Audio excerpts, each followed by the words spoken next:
to cue faster.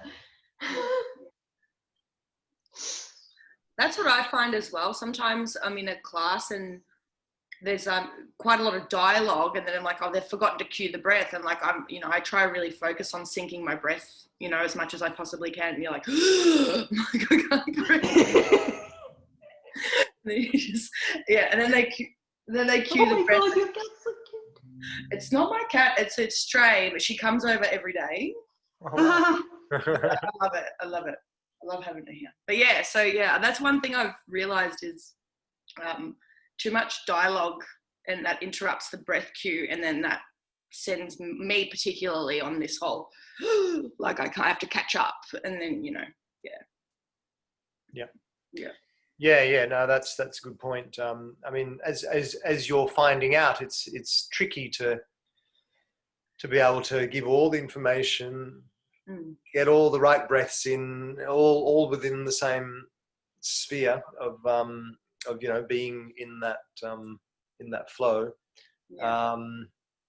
So it's a tricky juggling act as a teacher to get as much vital information as you can, as you need to.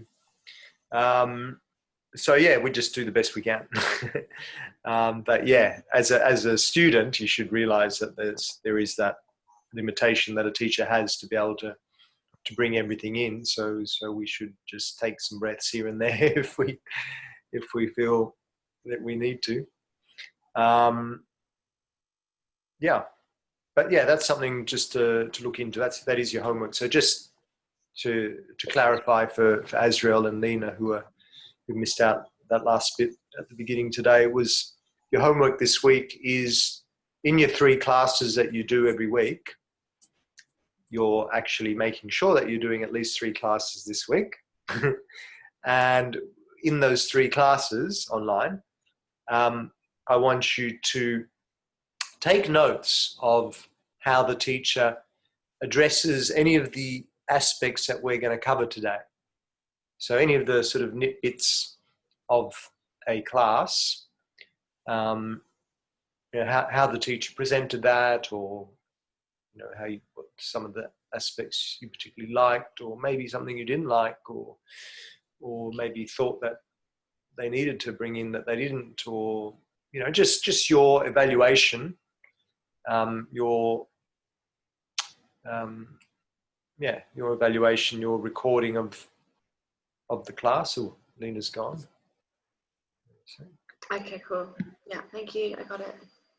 And but also to make sure to check in about that that little tweak when it's the halfway lift. Do we halfway lift, fold into Uttanasana, and then step back for your plank, or halfway lift in your half Uttanasana and step back from there?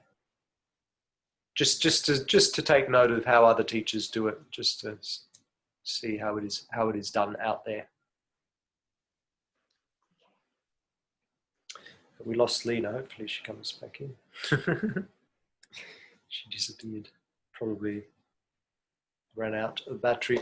So anyway, our lecture today, we're actually going to sort of look through the book a little bit. So grab your books, and it's Methodology of Asana. For me, it's on page 13.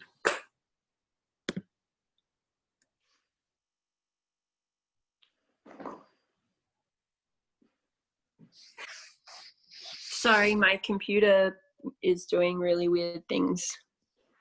Right, back. Yes. The whole thing froze. I've had to sign in onto my phone.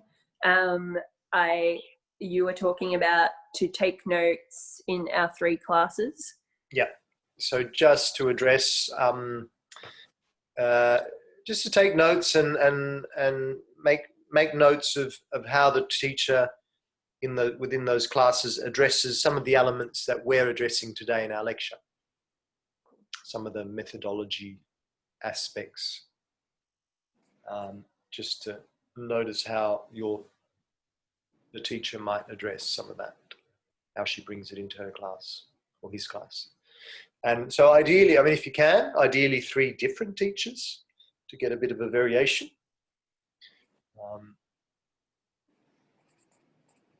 Yeah, and as part of that, also address how they, if they're doing Surya A, how they make that transition to the first step back into the high plank. Do they do it from half Uttanasana or from full Uttanasana? Just so we get a bit of an idea of how people are doing it out there in the real world.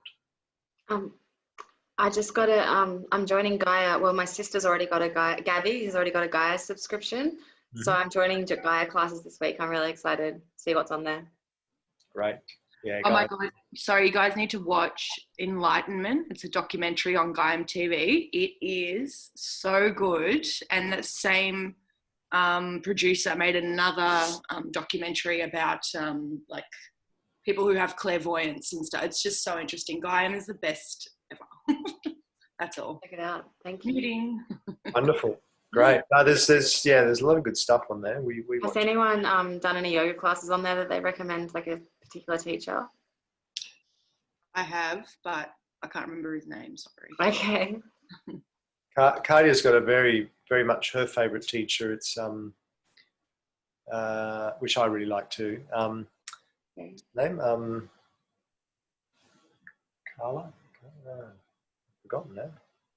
Can maybe send it in the group message later. Gosh, I've got a blank. She'll kill me for forgetting her. Carla? That's not Carla. It's I'll send it later on. Remind me when she comes down. I'll ask her. But yeah, there's lots of good teachers there. Lots of good teachers. Yeah. My short-term memory is not very good, so I can't remember right now. But off the top of my head. But yeah, lots of great practices. Rodney Yee is a good teacher. He's a good one. Just one that comes to mind on Gaia. Rodney Yee.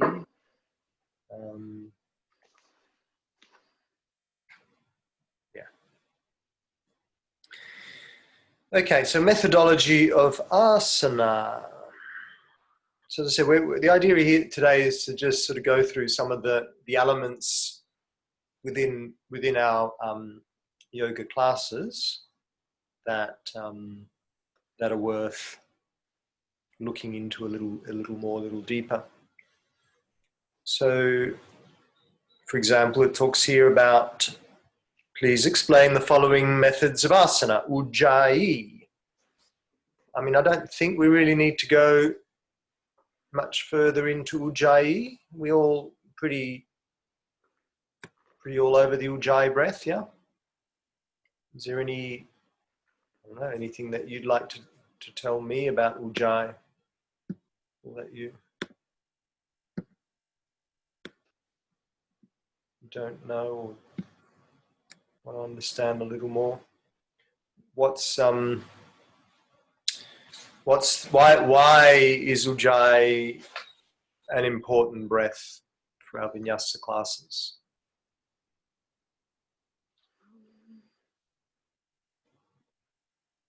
Is it because it helps us to stay connected to our breath?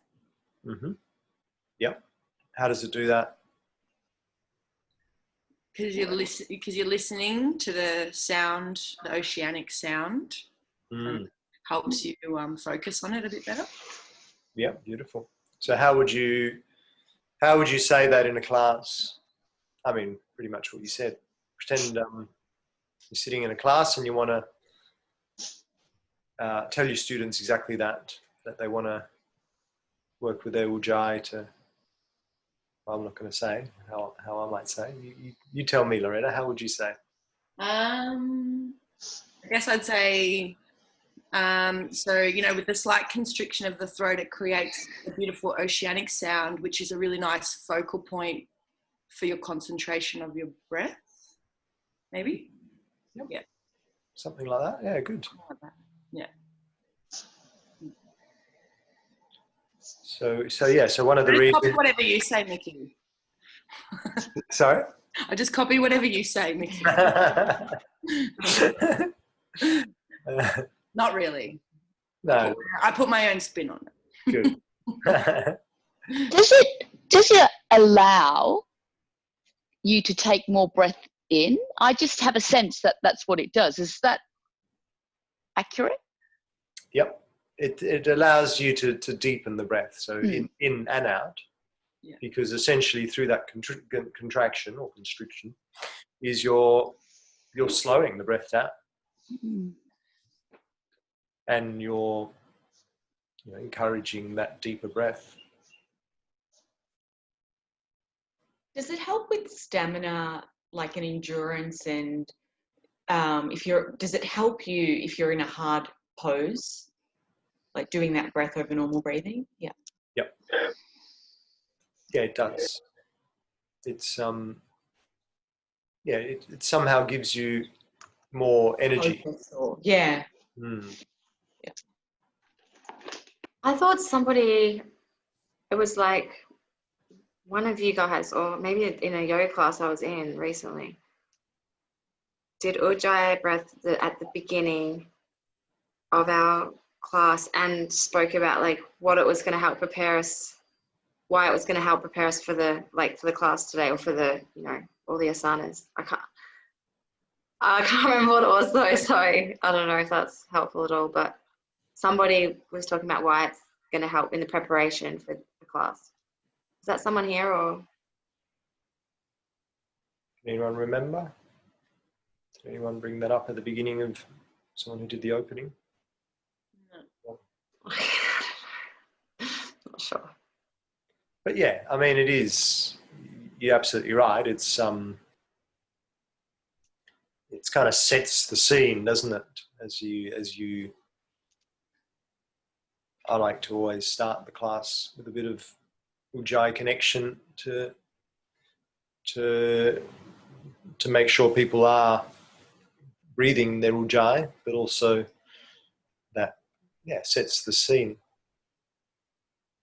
Yeah, I feel like it really helps you drop into your body, because most of the time when I do a class, it takes me about 15 minutes to really drop into my body and get out of my head, because I'm just one of those quick thinking humans. But I feel like with, Ujjayi breath, it really helps. It aids that process of dropping into the body and stepping out of my mind so much, I guess. Yeah. Yeah. Yeah, absolutely. Mickey, would you recommend doing it for the whole class? The entire, yeah. Yep. I mean, personally, I like to suggest once they're in Shavasana is to work with full yoga breath. Oh, yeah. Just because, that's the time to really surrender and let go. So the Ujjayi kind of keeps you focused, keeps you connected, which is important for the vinyasa, or for the if it's a hatha class, whatever it might be, but for the asana practice.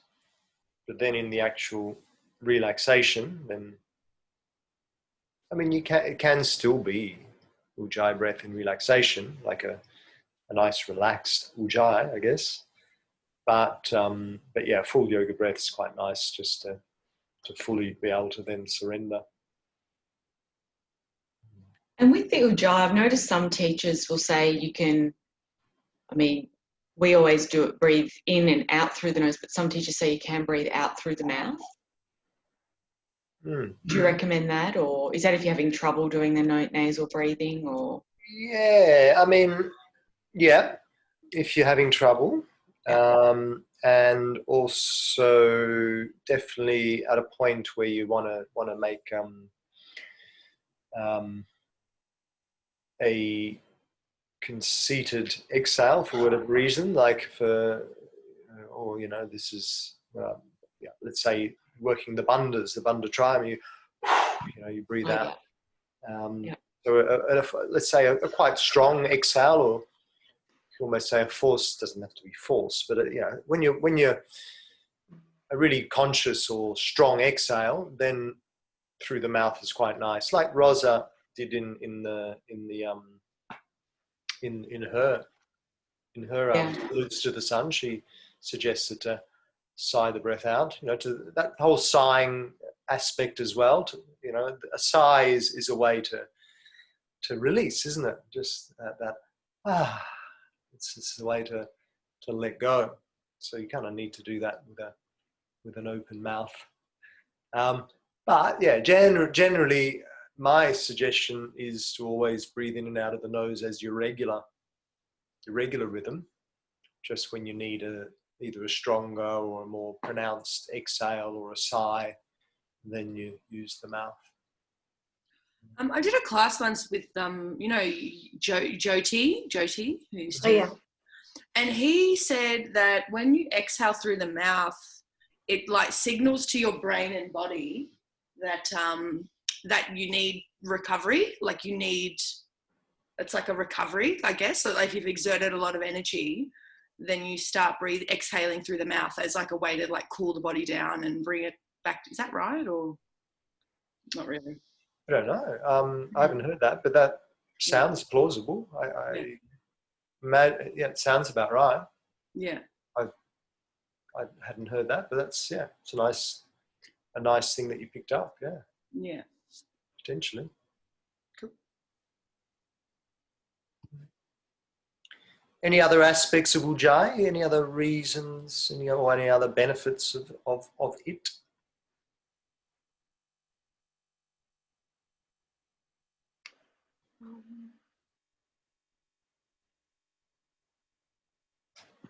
Just that it's a pranayama, which is always good to do before asana practice. Yeah. Yeah.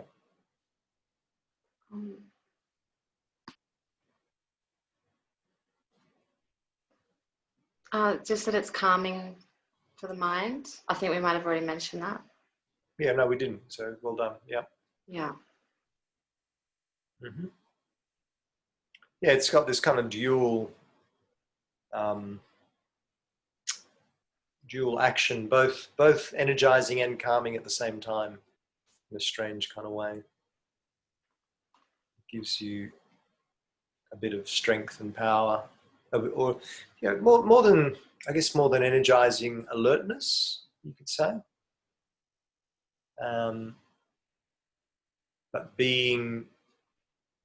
because of the deeper breath that entails through the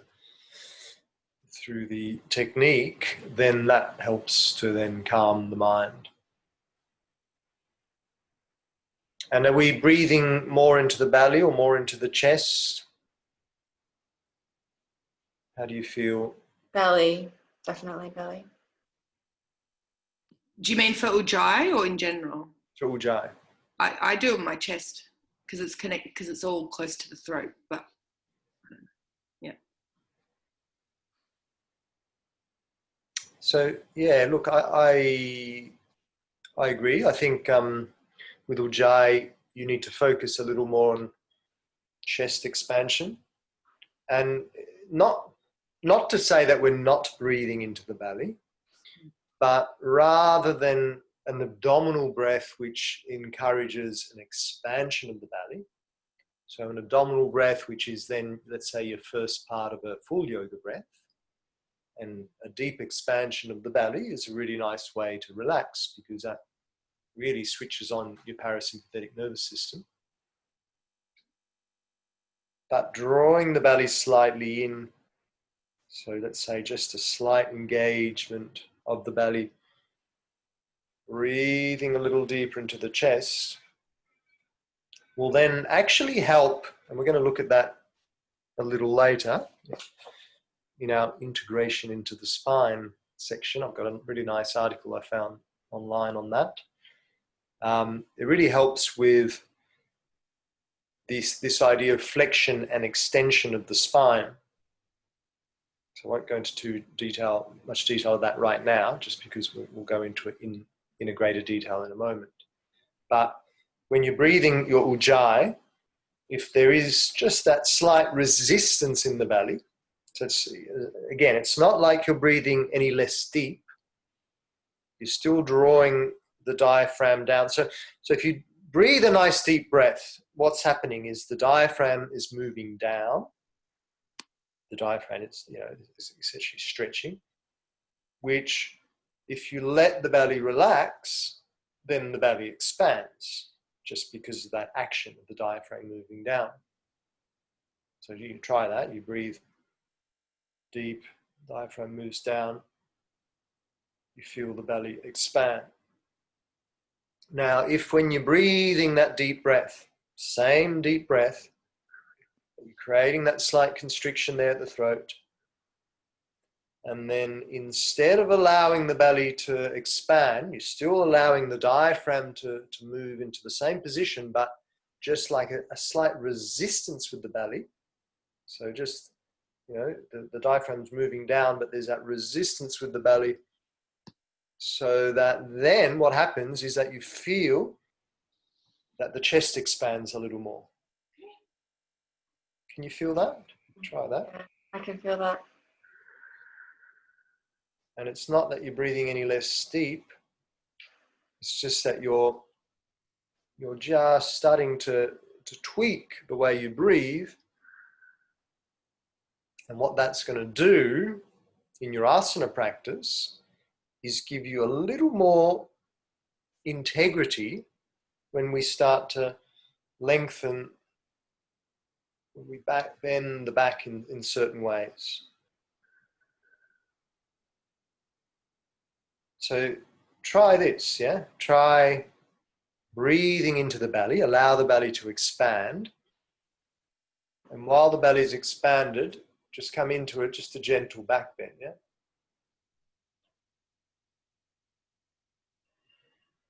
And then you come back. Now, do the same with that slight resistance. So breathe into the belly, but slight resistance. So you're breathing a little more into the chest. And then try the back bend.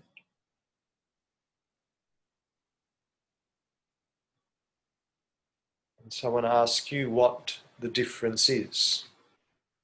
How different does it feel?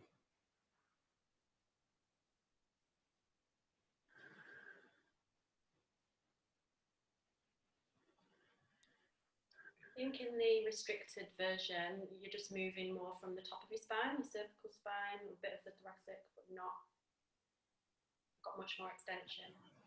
The belly. Bless you. Thank you. Yeah, so less pressure into the lumbar, would you say? When you're creating that contraction? And why might that be good? Because we've got an over-flexible lumbar. Yeah. And so the lumbar is more prone to injury. I mean, you think about the majority of people out there, when they say they've got a back problem, 80, 90% of the time, it's a lower back problem, isn't it? So the lumbar is even though the actual vertebrae are thicker,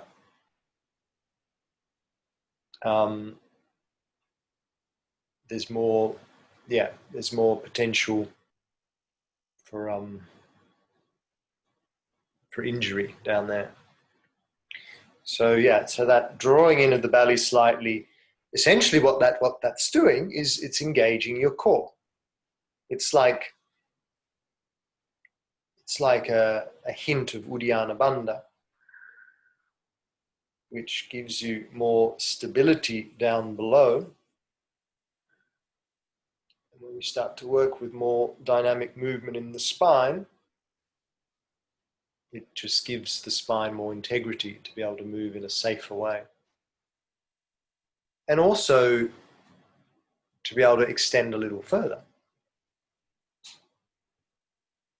Just do it again. Breathe into the belly and bend back. And then do it with your slight bandhas. Do you feel that you can actually extend a little further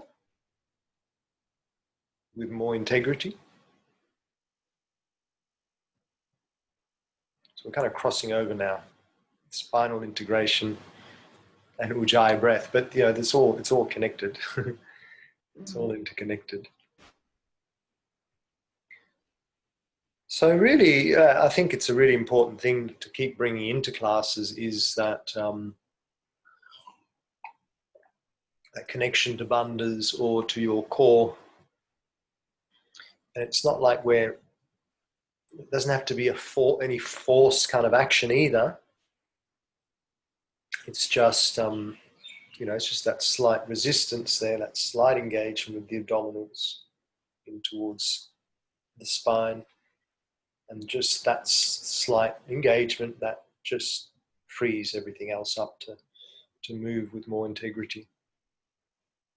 Gives you a greater sense of stability and strength.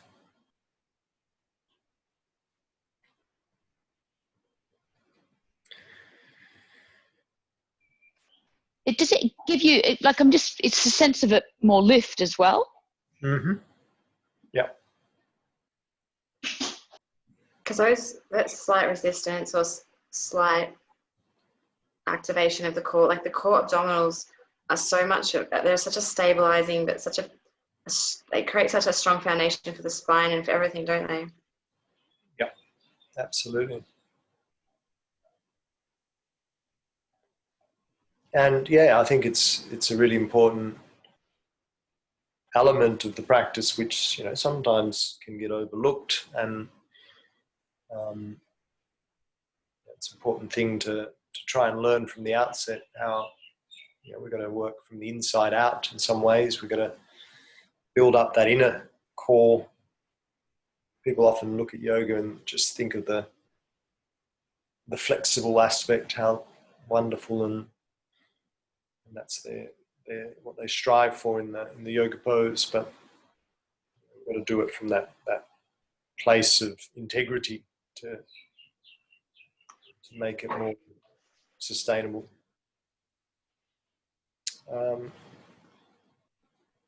So moving into the next topic there, breath awareness. I mean, that's, I guess, pretty obvious. What can you tell me about breath awareness?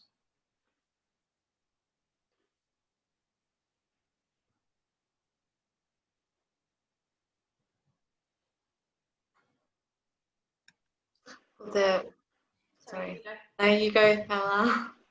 I was just going to say, maybe just setting an intention at the start of the class. I'd probably use breath awareness in that way, and just as an intention, just bringing your attention to the breath, and giving an example of Ujjayi, and asking to be present with the breath throughout the class. Probably that'd be my interpretation. But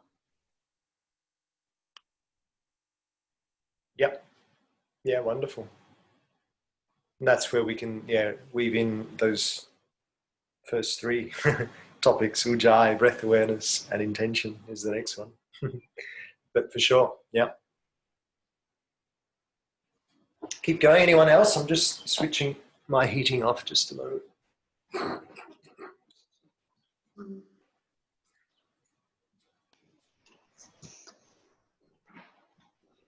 Just that our breath is, it's like is it the foundation, or it's so much an essential part of the asana practice that it's because we're following, our breath is the guide for each asana. We're following our breath, and the more awareness we have with our breath in each posture, the more we can actually fully experience the posture. But it becomes easier the more we're aware of our breath. Yeah, beautifully put. Thanks, Hazra. Yeah. Yeah, the breath is everything, really. And we know that from our prana and pranayama understandings. So, yeah, a very important thing to bring in. It's like should always be in some way the background of the practice. Always there. We know that when the breath is The breath is also the indicator, of course. It indicates what's happening in our practice. If we're struggling with the breath, then maybe we're pushing ourselves too far within the asana. If the breath's not flowing. So it's a good indicator in that sense. Mm. Should it always be sort of smooth and silky? And if it's not, then maybe, yeah. Mm. Exactly. Yeah, that's a beautiful word. Silkiness of breath. I love that description as well. Mm. But what about, I mean, like, I don't know, I've been in plenty of classes where, and Jyoti's a really good one at this, where you're sweating buckets and you've lost your breath because it's just so vigorous. Mm. Yeah, well, that just means you've been pushing yourself, and not to say that that's a bad thing. It's good to challenge yourself occasionally and get really sweaty, and but then when you bring that awareness back to the breath, and you notice that the breath, you're really staggered there, then you think, okay, hold on, I need to reconnect to my breath. I need to recenter myself. I've kind of, I think I've maybe been overdoing it. and doesn't that make a difference then once you reconnect to the breath, and so restabilizes you within the practice? Maybe it means that you need to take the next round out, or a couple of poses, staying down dog, rather than go through the vinyasa or whatever, just to regain that composure. Because otherwise, if you just keep going without a silky breath, you just end up in a heap. It's a vigorous workout. Yeah, it's happened in one of your classes before as well. You're like, whoa, it's full on. Yeah. And when you're teaching, it's even can be even more challenging in a way if you're doing the whole class and teaching it, and then struggling to get a breath in. which is why, I mean, it's really good to learn to teach, not having to demonstrate everything, so that you as a teacher can also take that pause from the practice, so you can keep teaching essentially. Otherwise you're struggling to get a breath in it and next. Yeah, it's it can be a real challenge.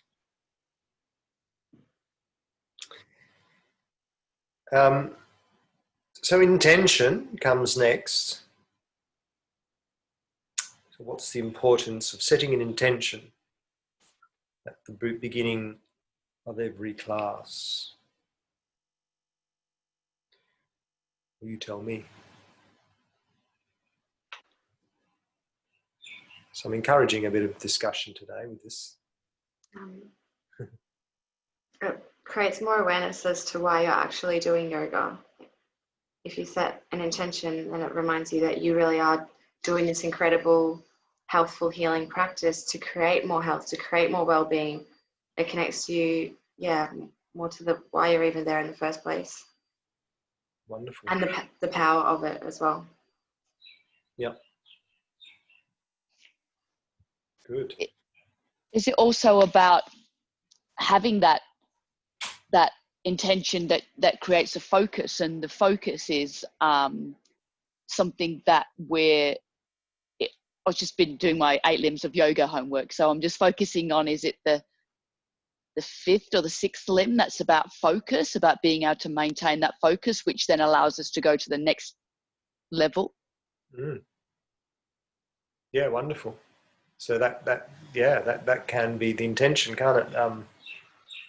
Dharana is my intention is dharana, to maintain that one pointed focus, whether that's on my practice itself, whether that's just dharana within presence, within being present, or whether that's on the breath,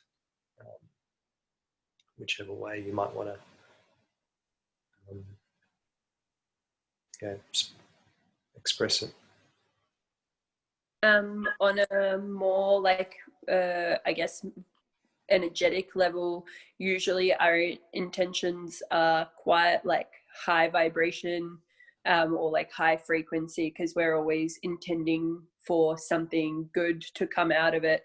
So like, say, even if we were, or like our students are having like a average day, our intention would be like setting an intention that's like of a higher frequency that already lifts us to that higher frequency just by setting that intention, and like constantly coming back as we remind people to come back to our initial intention in the class. It kind of puts us back into that like higher vibrational state as well.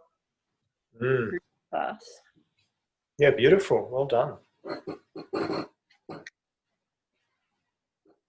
I was just going to add to that as well, like in Joe Dispenza's book, You Are the Placebo, he said there's science behind the intention, really. So his idea that, you know, people take a sugar pill and they think they're going to get better, and they do.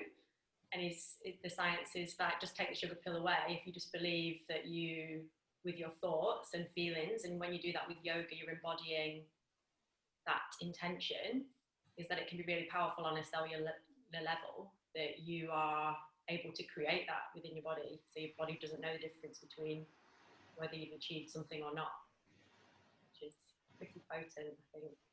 Yeah, amazing. Wow. And that's so true though, isn't it? Energy follows thought. So our intentions are really powerful. They can be really powerful. Thanks, man. What, you know, one of the popular kind of Western ideas of intention that you sometimes, that we all either connect to or have done in the past is those like New Year's resolutions, yeah? That's kind of like a popular time for people to drop into intentions for the coming years, yeah, for the coming year. And what do you think might be the difference between your average New Year's resolution and the intention that we set in a yoga class?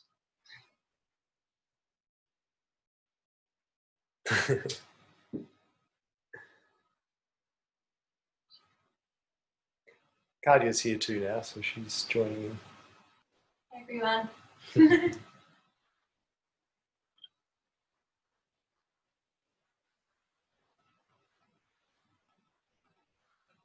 So if you think back to your New Year's resolutions, maybe even as a teenager or whatever, what were some of the Is it more, yeah, concentration perhaps on material and physical as opposed to more holistic and spiritual? Are we, yeah, sort of, Yeah. yeah. That's what I would say, something along those lines, yeah. I've, like a lot of intentions from that perspective are maybe more driven by the ego rather than by the heart. You know, oh, I really intend to get that brand new car this year, and you know, that girlfriend, and da da da da da. It's just to satisfy the ego, rather than okay, what's really coming from the heart? What's really deep down important to me here, from a more spiritual or holistic level. And it can be just like you were saying, Lena, before, you know, it's just something about tuning into, okay, what's my energy today? Or, you know, I've had a bad day or I've had a bad week, and how can I uplift myself out of there? And so what's the energy I need for that? Or maybe it's a deeper spiritual purpose or something which can then maybe move into that idea of sankalpa.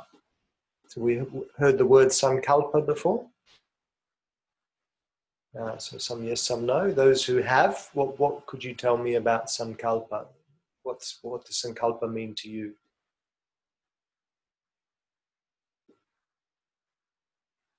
Kind of like an affirmation, I guess, like for your practice, I guess. Mm-hmm. Yeah, good. So where does that differ? How does that differ from a general intention? Then is it the same? Is it the same? I think is there like a slight difference? Like a sankalpa is, it's like a manifestation for. It's like you create. Yeah, I know it's tricky actually. Does Sankalpa have anything to do with purpose, like your purpose? No, am I getting mixed up? I knew someone called Sankalpa. I worked with her years ago in Nimbin doing disability support work. Oh wow, what a nice name to have. Yeah. Yeah, look, to some degree. Look, traditionally, sankalpa is the intention that you set, or is it's the affirmation that you set, but more so in yoga nidra, when you're working with yoga nidra. And so generally it would be something that you that you really want to manifest from a deeper spiritual level. And it's kind of like something that you're set to do. It's your resolution for some time, so it's not something that you change willy-nilly every class. Sankalpa is like, this is my, I want Kundalini awakening, or I want to open my heart. Whatever you're called to set at that sort of deeper spiritual level, becomes your driving force. But yeah, as I said, traditionally it's more from that yoga nidra perspective. I guess because maybe yoga nidra drops a lot into the subconscious state, because you sort of transverse those subconscious realms through the nidra, that setting that deeper intention of spiritual intention in that context then just kicks it into your subconscious a little more, so it's absorbed into your being at a deeper level. That's my guess on it. So I think, in a way, it's not necessary. It shouldn't be the general intention for a general yoga class, from that traditional perspective.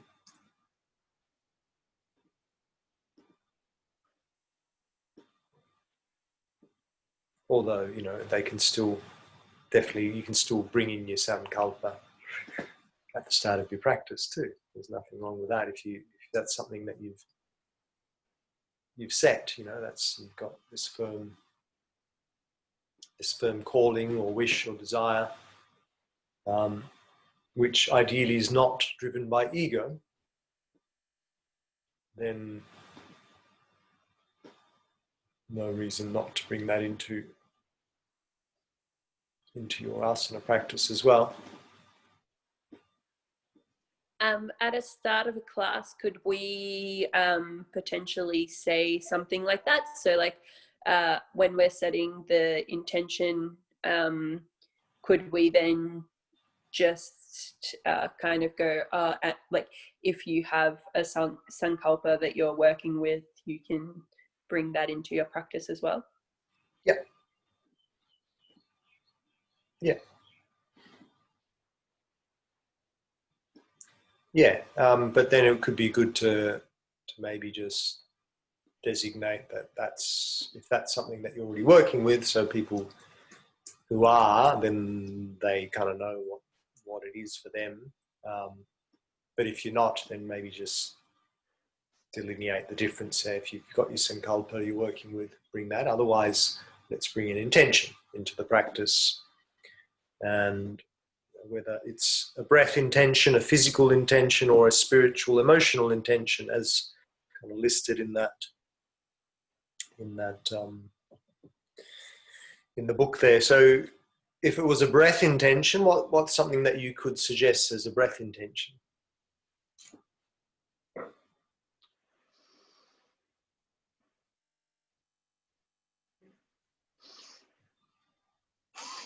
To be present. in your breath. Mm. With your breath. Yeah. To try and stick with your ujjayi for the entire class, to try and be aware for the entire class, not just when the instructor mentions it. Beautiful. Yeah. Yeah. Good.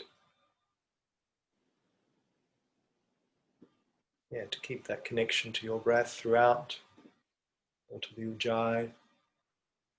To keep coming back to the breath if the mind wanders.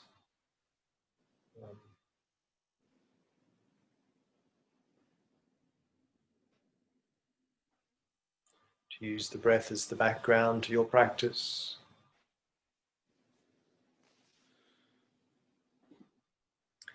And so physical intention, what could you suggest as a physical intention?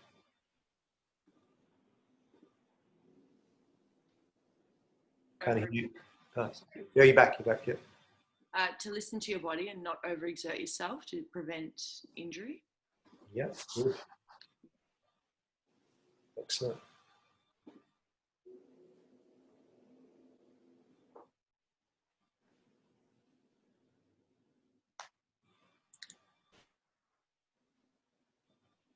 I really like how Lauren that teaches Excellent Healing uses. She's just said, my voice is a guide, my teaching's a guide, listen to your own body and make adjustments if you need. And what was the last bit? Just make adjustments if you need to. Yeah. Yeah, so just simply listening to your body is a physical intention.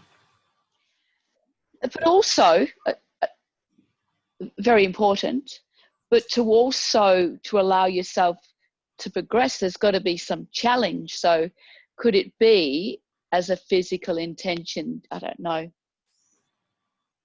0.1% deeper or further than the day before? I don't know, is that an okay way to go about it? Absolutely, yeah. Yeah. I think that's a great thing to bring in, to, okay, could the physical intention be today that I'm going to actually try to go that little step further in those poses I've been working with, or I'm going to try and bring in that bind that I haven't quite got yet, or whatever it might be. Let's step it up a pace here. Let's progress somewhat. Give it a go, even. Yep. Like go from safety. Yeah, dive in a little deeper, throw myself a little more into the deep end. But obviously,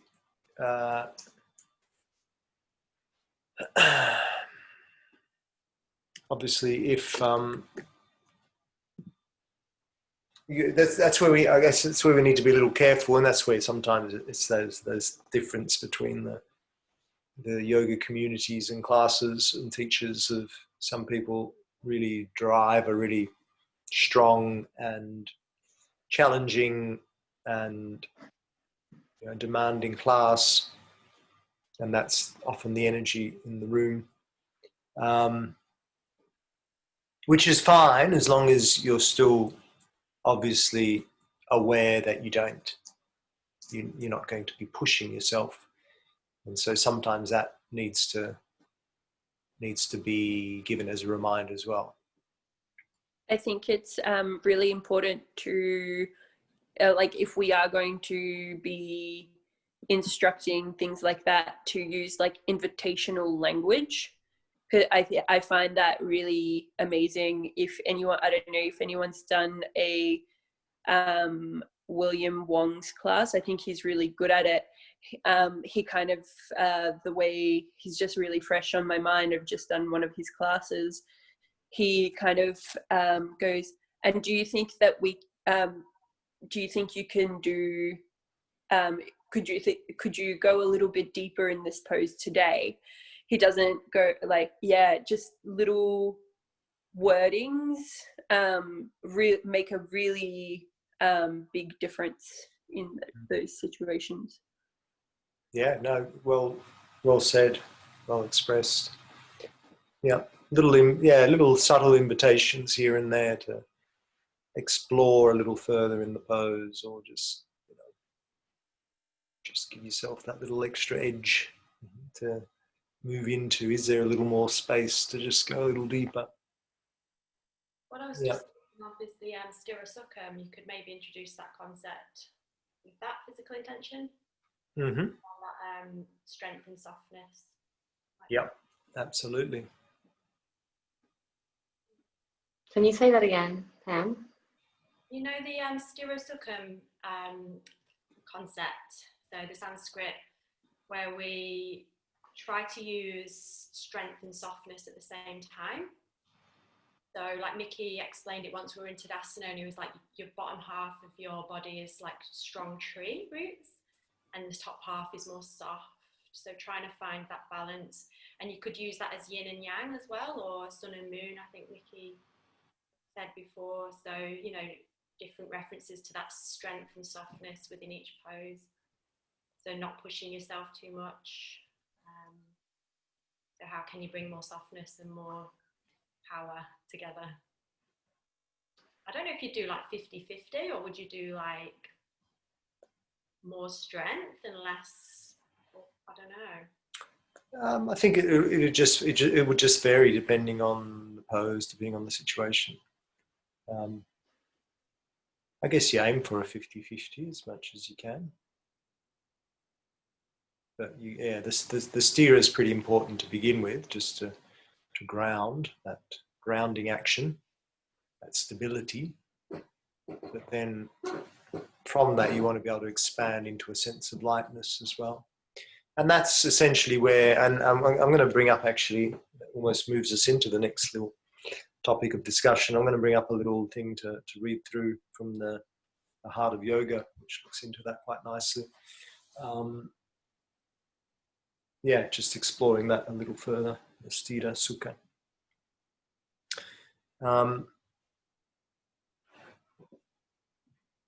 So we'll come back to that. What about spiritual, emotional intention?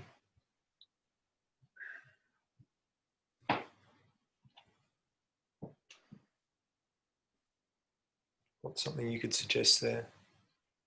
I kind of like that whole saying that you're only one yoga class away from a better mood or something. So it's like often when you go to yoga, you could be feeling emotional distress. I find out this is the biggest thing for me. And then by the end of the class, it's like you feel like you're reborn. So it's kind of like this spiritual, emotional intention that you kind of set, I guess. Yeah. Yeah, beautiful. Thanks. And just some of those spiritual, emotional qualities like love, kindness, compassion towards self and to others. Yeah, absolutely. Those like emotions and qualities that we want to cultivate with our practice. Yeah. So sometimes we can guide those qualities, or those intentions, and it's sometimes good to make those suggestions, because particularly if if you just say set an intention for the class, that's absolutely fine too. It gives people free rein to set whatever intention they like, but sometimes giving them a little bit of I guess a kind of some options is good, so that they don't have to think too much, or be too, oh shit, what am I going to intend today? But if you're guiding them into, okay, what are some of those emotional qualities, or some of the physical aspects you'd like to work with, or just setting some possibilities, giving them some suggestions. Or if we want to theme our class a certain way, then we create the intention as the teacher. Could you give me an example of how that might be? If let's say there's a certain theme that you could work the class with, and how would you form an intention around a theme? During the week, and I think you did it with one of your classes, the theme was spring equinox. and balance. And I noticed a few teachers did that this week, and it was really nice. It was good. So there were a lot of balancing poses in your class, I noticed. Yep. And there was a lot of talk during the week, I found, in classes about balance and what you could bring more of into your life and what you could perhaps let go of. It's kind of the theme of the week, and it was really nice. I'm glad it was all over, not just me.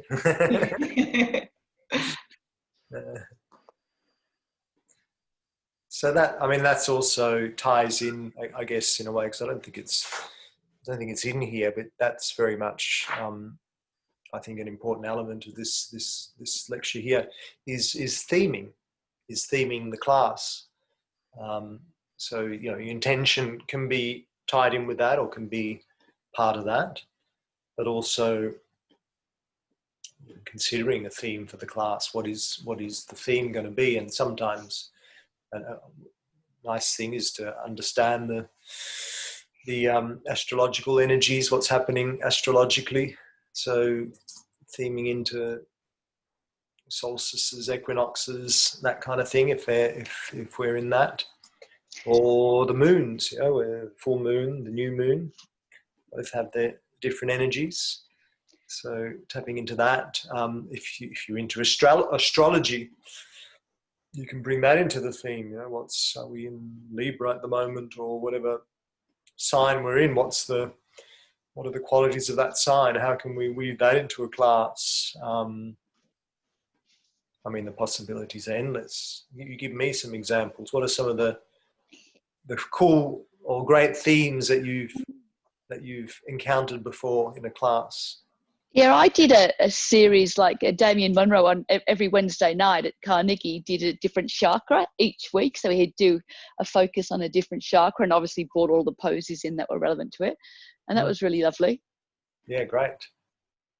Yeah, when I did my yin teacher training, we had a whole weekend based on theming, because it's quite important, I find.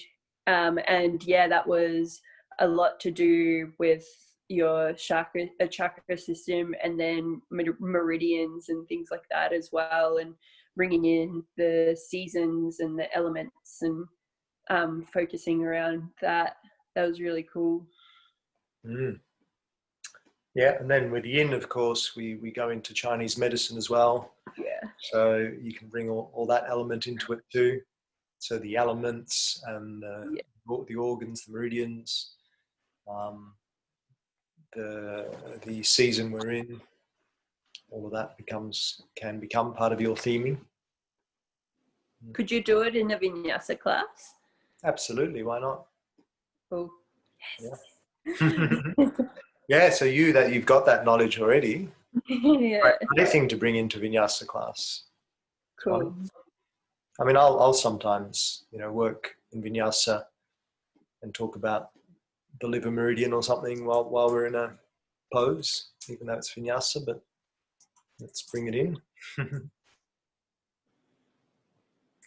Because ultimately, yeah, in yin, it's more prevalent because we're holding poses for a while, so you're really stretching those meridians, you're opening up those meridians to a greater degree than, let's say, you might in a vinyasa class. But nonetheless, even in vinyasa, you're still opening and stretching certain parts of the body. So if you know what they are in relation to the meridians from that TCM perspective, great to bring it in. Cool.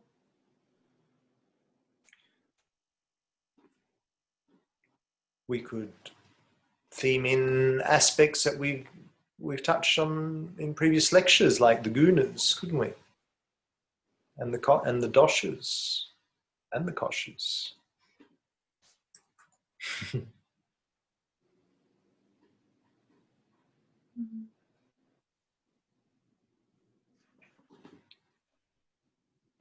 How much you theme or bring in, let's say, some of the doshas.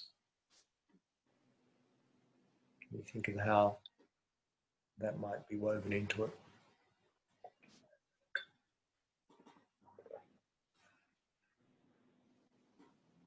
could you do like the kind of theming your class through like in, I guess, in 3 segments, starting with say Vata, which is all like quite light, and then going into Pitta, which is really fast moving, so that's your heart of your practice, and then going into Kapha, which is like the cool down, the more grounding aspect, so grounding your practice into into your, like, then going into Shavasana. Yeah, beautiful. That's really cool.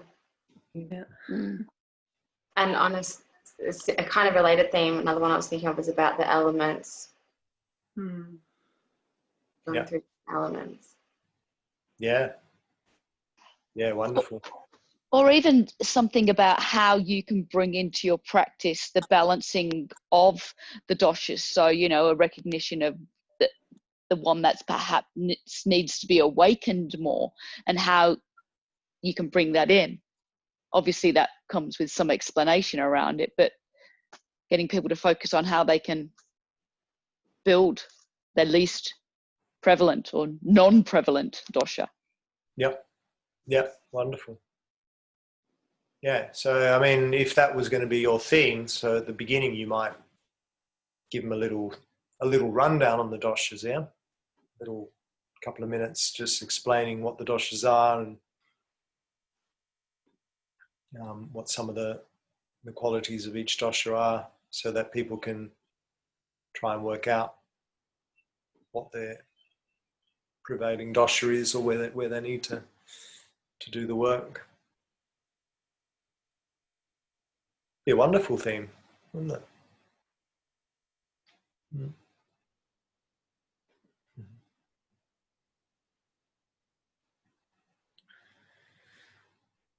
So yeah, lots of options there. We'll come in. We'll address that a little more when we do yoga sequencing, I think, because that's sort of again weaves in. Drishti is next. There, what's drishti?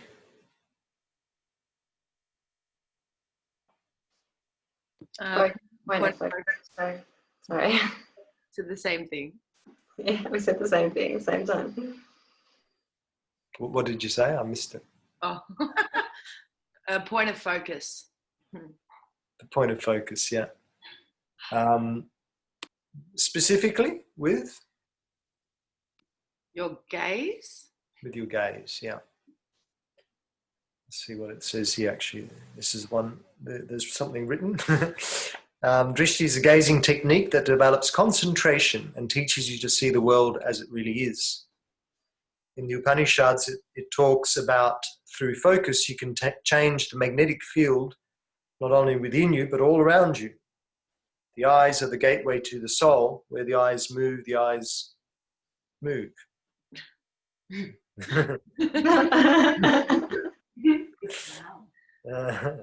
That's really deep, isn't it?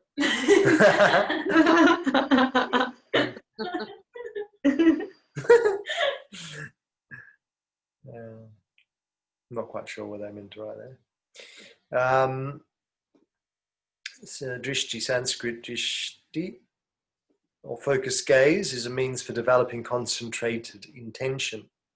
It relates to the 5th limb of yoga, pratyahara, concerning sense withdrawal, as well as the 6th limb, dharana, relating to concentration. The eyes are still but not hard, as they still the energy returns back into one's ability to see their own soul. When you see enlightened teachers, you will notice the stillness of their eyes. Mickey, I think perhaps it meant to say the eyes are the gateway to the soul. When the eyes move, the soul moves. Where the eyes move, the soul moves. Maybe, do you think? Because it's saying that. Yeah, I was thinking that. Yeah. I think it's because the eye move, the body move. There's normally, previously I attend Amy's class. That's what she normally say.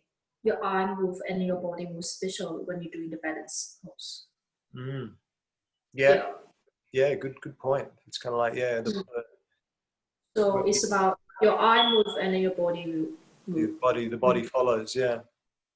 Concentrate. Yep, good point.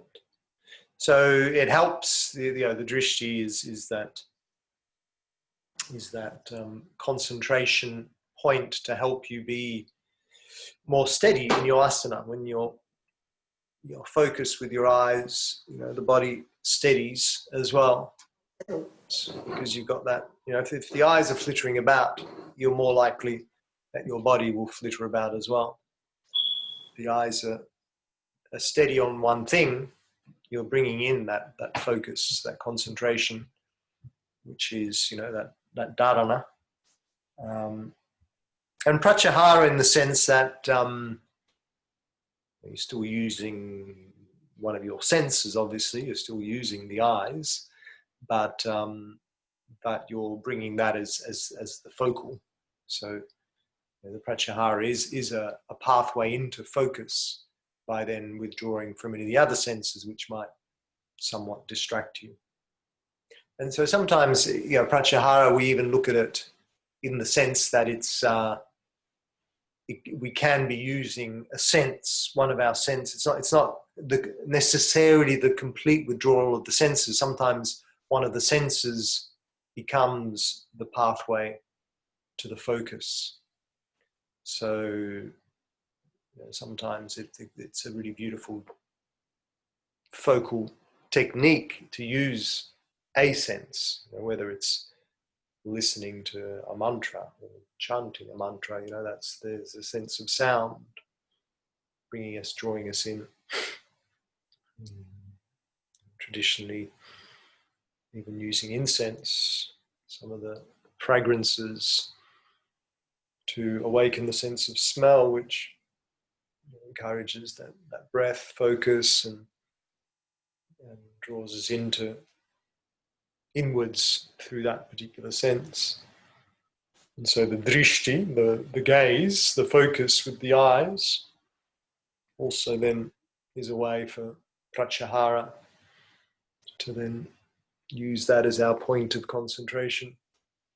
And because in asana, obviously, we're moving, we're not sitting in meditation, then we need to be a little more alert in our various postures. So it's that sense of alertness as well through the gaze, through that focal point. And so traditionally, like in most asanas, like if you go through certain books, I'm pretty to check on whoever's got the Light on Yoga. Maybe I've just reordered another copy of Light on Yoga because mine's gone missing. I put in a bit of a book order yesterday, sneakily ordered a few books from Book Depository because I realized some of mine are missing. But I ordered the Light on Yoga again. But I think from memory, Iyengar, when he breaks down the postures, he's also got the drishti focus in there. I might be wrong, but it's certainly in some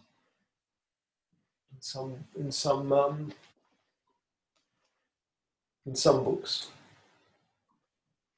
So from a traditional perspective, I wonder if it's in the asana. The drishti's there. Where would it be, Mickey? I've got the book here.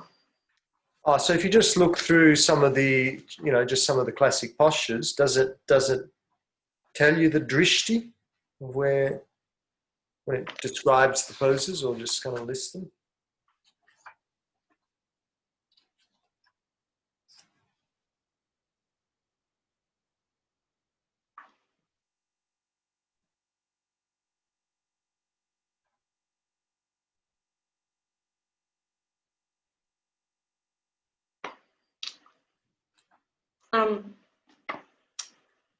Not that I can see so far, but maybe I need to find a different pose. It might not. I mean, I might be wrong. Just like in the instruction of the posture. Yeah. Maybe I'll go to the balancing one.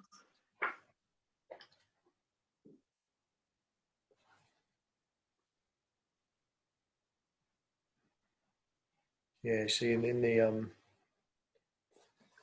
asana pranayama it doesn't either. I've definitely seen it in some books where they give you a specific drishti point.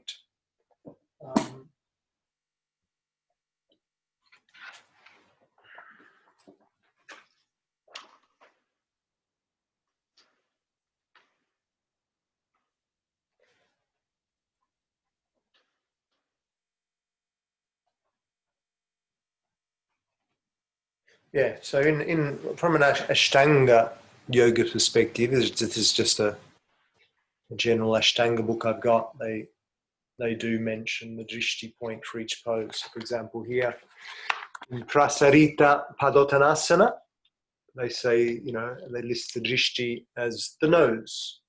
That's where you focus your gaze on the nose. And if I move to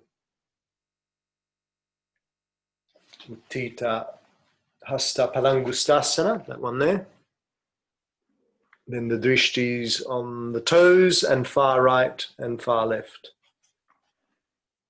Focus on the toes and then you look far right and far left. So yeah, from certain, I guess maybe that's more of an Ashtanga. Oh my God, sorry. Can I just show you this pose? Look at that.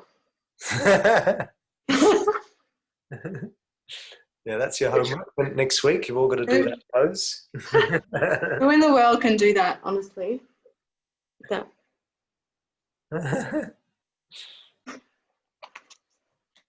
That's crazy. Not many people. Your sitter can get pretty close to that. She's very flexible. Who's that? Sita. Sita. Oh, Sita, yeah. Yeah, Cardia can do that kind of stuff if she wants to. Like when we go to Clive's retreats, we there's always an afternoon session where we do all the really funky poses. That's cool. And with a bit of help, she can get into those kind of poses. There's no way my body can do that. But it takes a certain kind of body. Is she an ex-gymnast or dancer? No, I mean she did a bit of dancing when she was young, but not like professionally or anything. Yeah, she's just got a petite and flexible body. So yeah, just whatever body you're born with, sometimes it makes all the difference.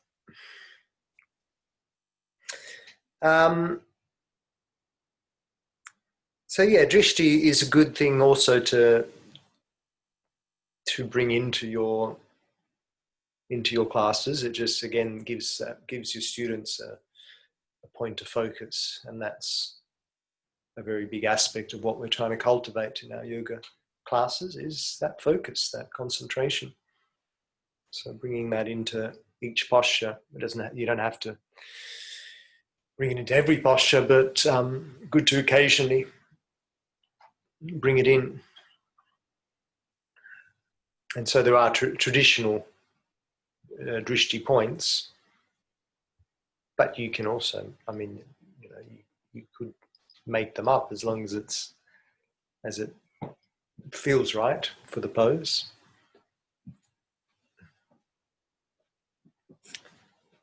So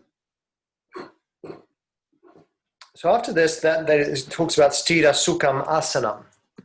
So this is where I'd like to bring up a little. Just check the time. Yeah, we've still got time. Good. A little element from the Heart of Yoga. A little chapter on the Heart of Yoga. So sharing my screen. The Heart of Yoga.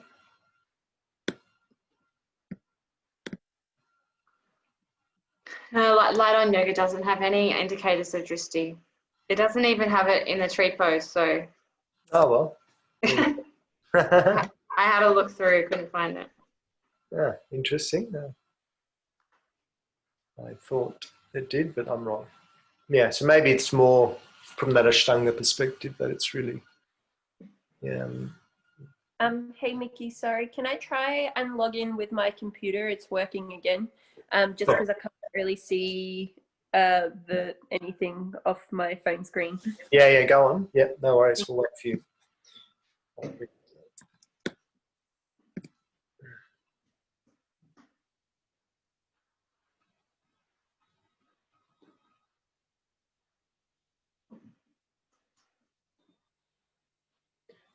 We'll have a little mini break. I think I see a few people going off for bathroom breaks or whatnot. I might do the same. So let's just come back in a couple of minutes. Yeah, sorry, I had to run and get my washing in because the rain was That's all right. Let's have another 2 minutes. I might make a cup of tea as well. Tea break, bathroom break, back in.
Okay, I'm back.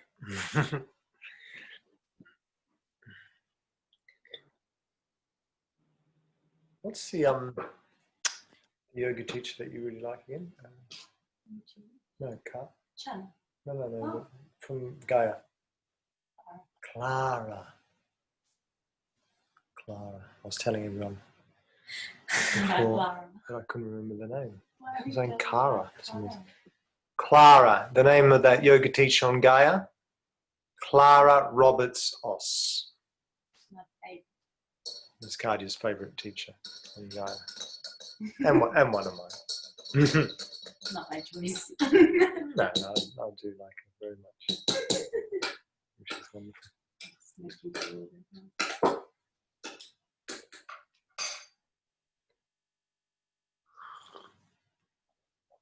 We're still waiting for a couple of people.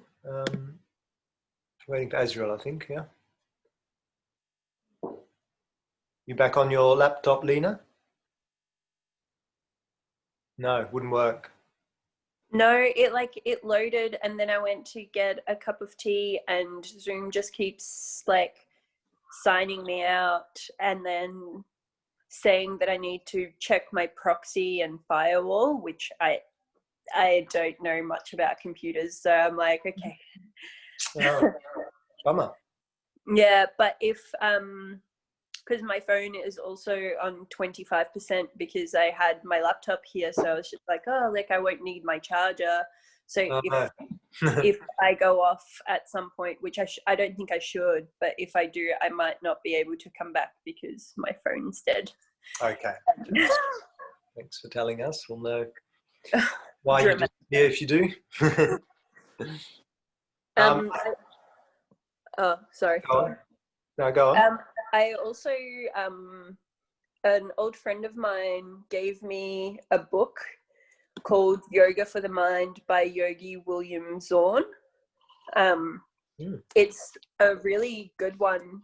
It has like a pretty basic rundown of a lot of stuff. And it has, obviously without going into depth on anything, but it has the Upanishads, the Bhagavad Gita, and the Yoga Sutras all in here. So, and it's quite small and it's written really well. Yeah, I went to find another book for my partner, and then I saw that and I was like, oh wow, I love that she knew that I would use this in the future. Oh, you got given it a while ago, did you say? Yeah, maybe like 2 years ago. Amazing. Yeah. Huh. That's great. Yoga for the Mind by who? By Yogi William Zorn, Zorn. Right. Yeah. It's the underneath it, just a treatise on mental and philosophical yoga by a Western yogi. Good stuff. Yeah. All right, well, let's start. Anyway, I'll read this, so even if you can't see it, I'll just read through it. This is chapter 3 of the Heart of Yoga, on the principles of asana practice. The practice of yoga gives us the chance to experience the many different meanings of the word yoga. We've described yoga as a movement from one point to another, higher, one that was previously beyond our reach. It doesn't matter whether this shift comes about through practicing asanas, through study and reading, or through meditation, it's still yoga. In our practice, we concentrate on the body, the breath, and the mind. Our senses are included as part of the mind. Although it theoretically appears possible for body, breath, and mind to work independent of one another, the purpose of yoga is to unify their actions. It's primarily the physical aspect of our practice that people see as yoga. They will rarely notice how we breathe, how we feel the breath, and how we coordinate our breathing with our physical movement. They tend to only see our flexibility and suppleness. Some may want to know how many asanas we have mastered or how many minutes we can stay in a headstand. But much more important than these outer manifestations is the way we feel the postures and the breath. The principles that follow are ages old, developed by many generations of yoga teachers. These principles describe in detail the asanas and the breath, above all, how they relate to each other. They also establish guidelines for pranayama, the breathing techniques, described later. What is an asana? So asana translates as posture. The word is derived from the Sanskrit root as, which means to stay, to be, or to sit, or to be established in a particular position.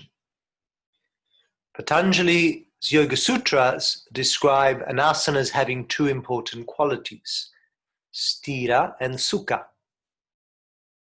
So that's what we were talking about before, sthira and sukha. Sthira is steadiness and alertness. Sukha refers to the ability to remain comfortable in a posture. Both qualities should be present to the same degree when practicing any posture.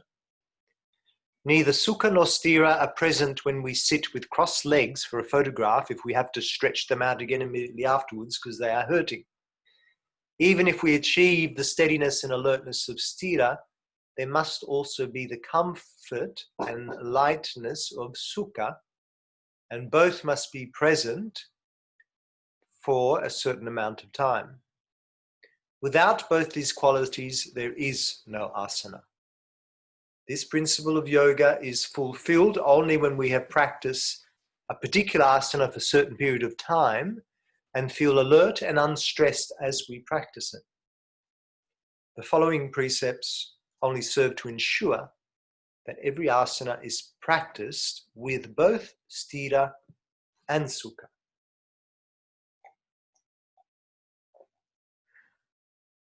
Beginning from where we are.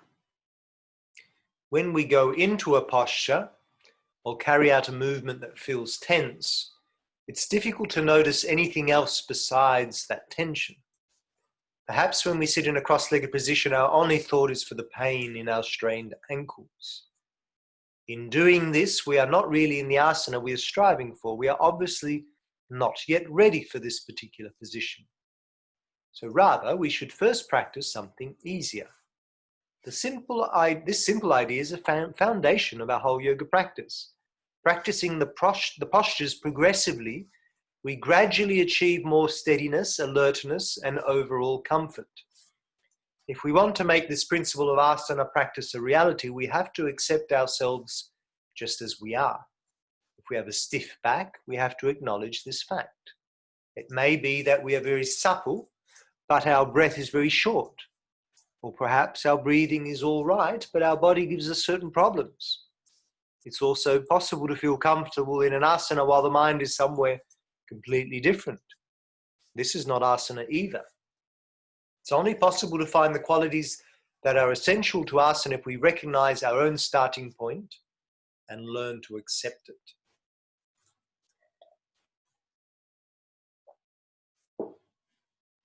Acceptance. One of the greatest qualities or energies of yoga. Being okay with where we're at. Joining breath with movement. So here we start to, I guess, maybe go into a little bit of the idea of I'm stuck here.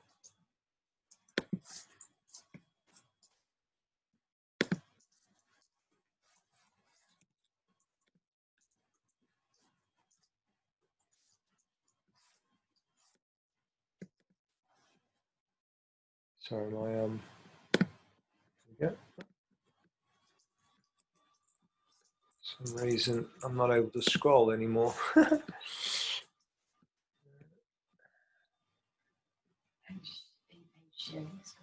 Yes. Yeah, you have to get out of it and then go back into it. Okay.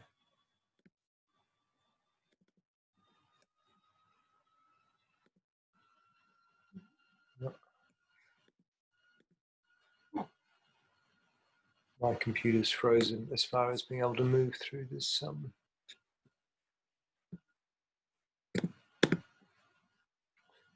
through these pages.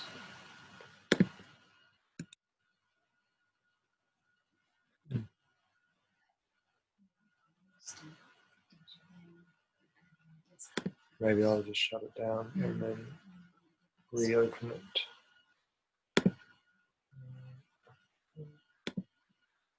It's a funny technology day. Oh, it's reopened exactly where it was, and it's not scrolling still. Stop sharing. Close it. Open before I share screen.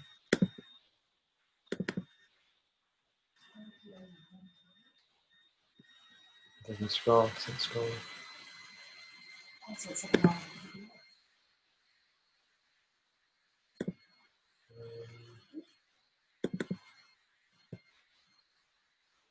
No, it's only on my laptop. My laptop's not wanting to scroll anything. Yeah, but the arrows, there's no arrow there. Ah, here. Oh, yeah. Great. Okay, good. Sorry, guys. I'm getting there. I need to use. Oh, where's it gone now? Oh, it's through the arrow. The slider.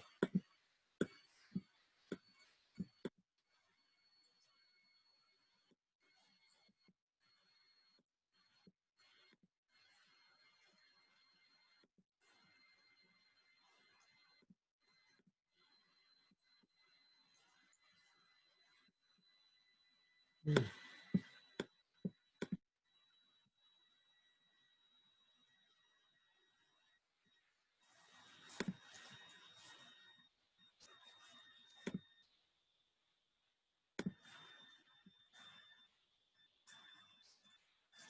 that works. So it's something to do with my preview. I can scroll through into a page.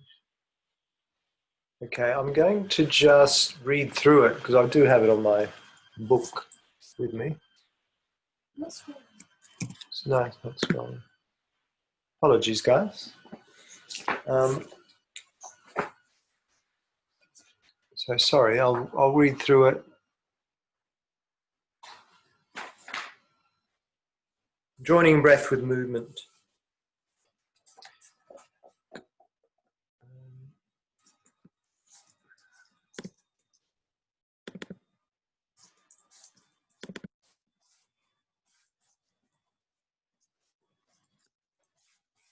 Yoga is as much a practice involving breath as it is involving the body.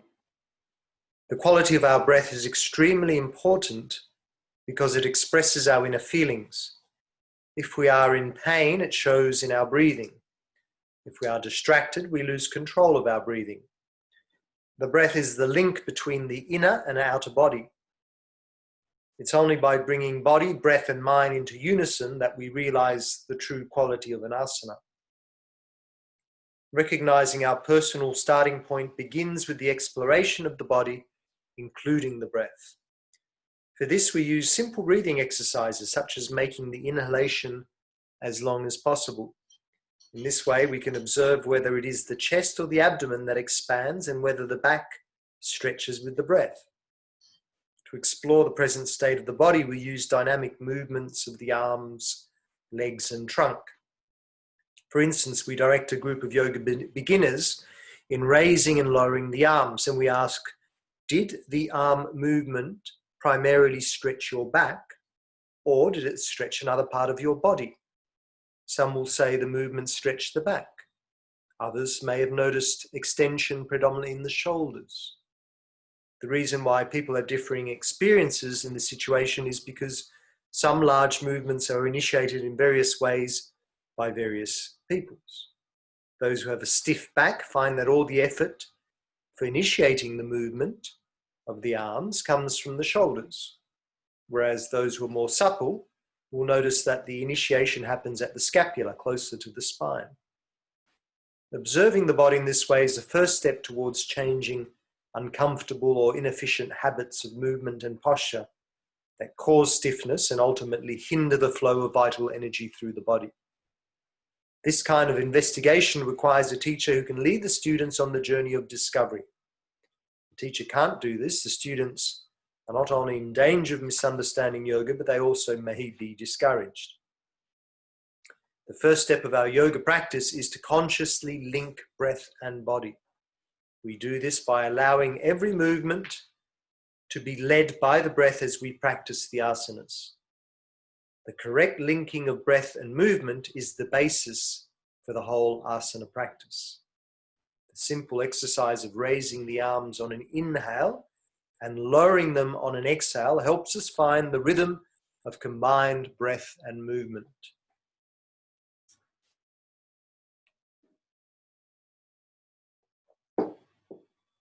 Normally, we're not conscious of our breathing.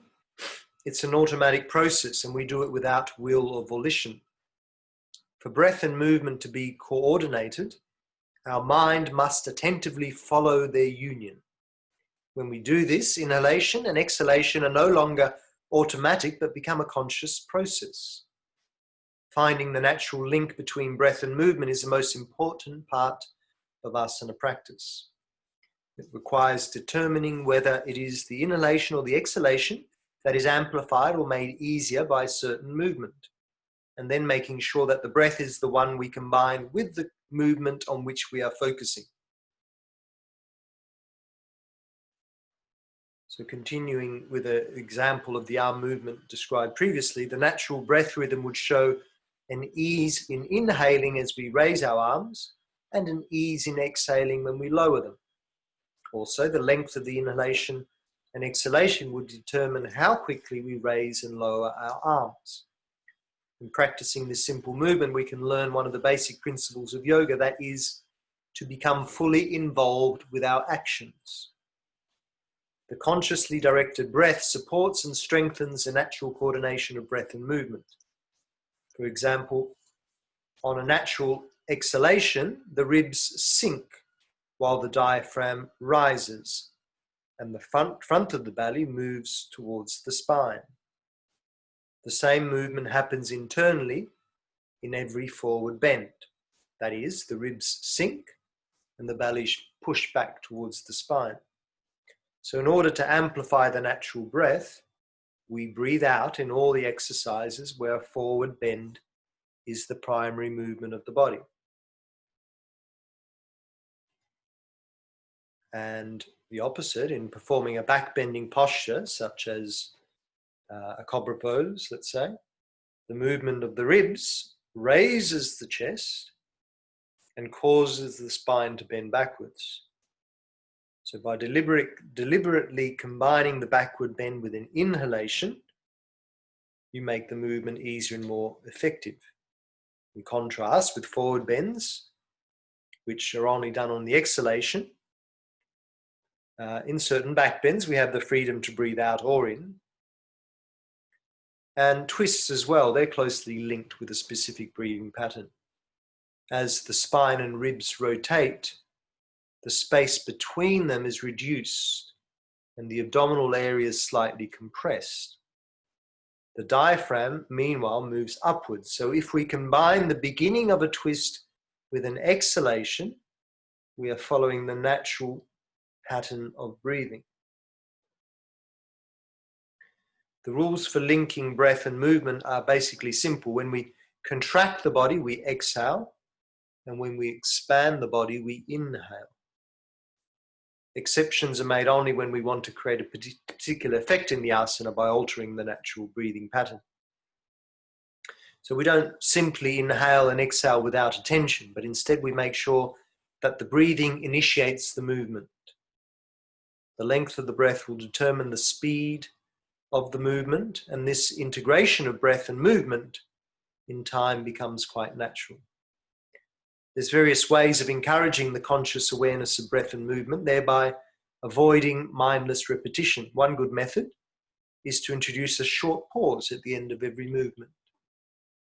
After raising the arms as we breathe in, for example, we can pause momentarily. Then after we've lowered our arms with the exhale, we can pause for another moment. Pausing at the end of each moment, or at the end of each movement, helps us remain conscious of both the movement and the breath. Losing this attention causes our practice to become mechanical, and then we're no longer doing yoga. So that goes on a little more. I won't read all of that, but worth investigating if you have time.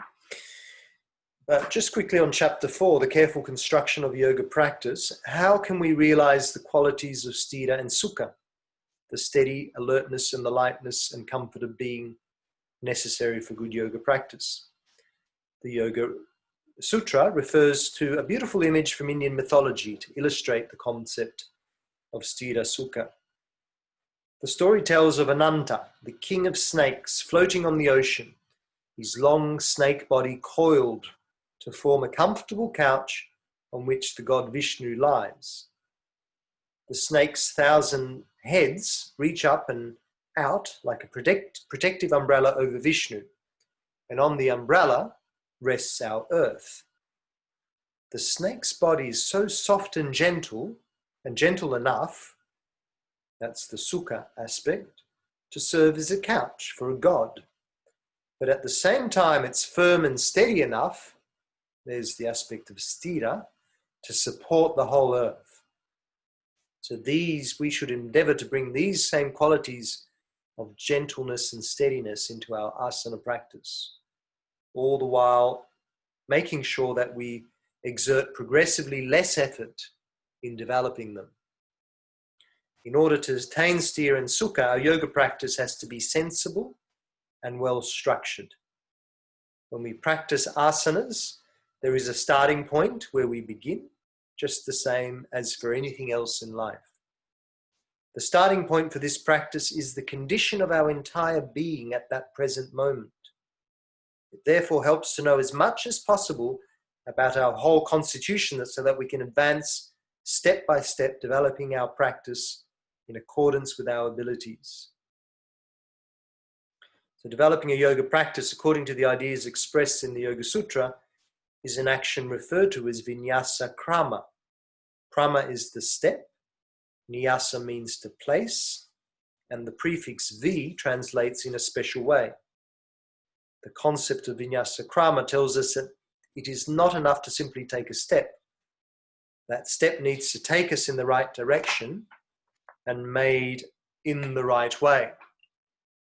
Vinyasa krama thus describes a correctly organized course of yoga practice. It's a fundamental concept in yoga having to do with constructing a gradual and intelligent course for our practice, and is important to employ irrespective of whether we are dealing with asana, pranayama, or some other aspect of yoga. We start our practice where we are and look towards a certain goal. Then we choose the steps that will lead us towards realizing that goal and will gradually bring us back into our daily life. But our daily practice does not return to the exact place we started. The practice has changed. A famous yogi of old named Vamana is reputed to have said that without vinyasa, the asanas of yoga cannot be mastered. The concept of vinyasa krama is useful as a guide for carrying out not only our yoga practice, but also all the tasks of our everyday life. To realize the qualities of sthira and sukha in your asana practice, you must first gain an understanding of the steps necessary for preparing your body, your breath, and your attention for the asana you have chosen to practice. You must also consider whether there's an immediate or long-term danger of problems arising from the practice of the asana, and if so, determine the poses necessary to bring balance to the breath and body.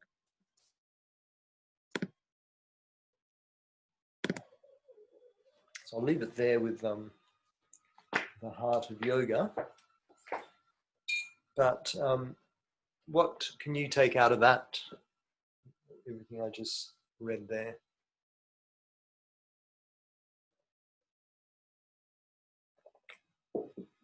What did you hear?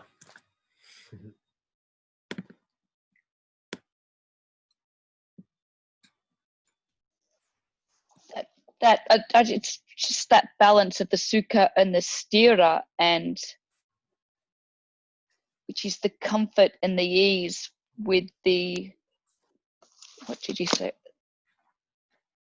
With the strength and the steadiness, that they need to be in balance for it to, and with the breath for it to be yoga. Don't know whether I'm explaining myself properly. Yeah, no, that's you know, you brought in some of the important elements there.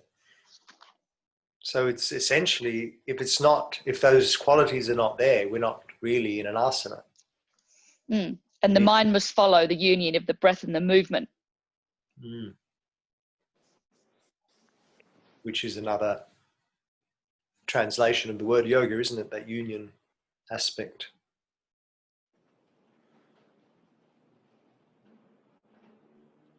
I think for me it was around the breath intelligence. So the breath helps us to that intelligence within the body. I guess by bringing the breath to the posture, and I really liked, you know, you saying about the twist and support the twist, starting it with an exhale. So I was really keen to learn a bit more about that. So how you can use the breath in a more intelligent way for each posture, I think. So I definitely want to learn more about that for sure. Yep.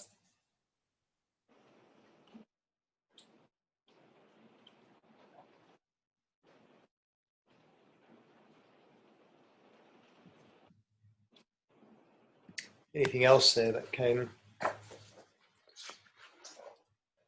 to you, came to mind?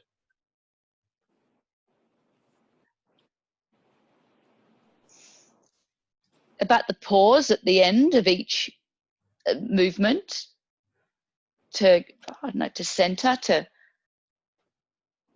not make it repetitive. Yeah, to be able to, what did he say? To pause. Less mechanical. Less, yeah.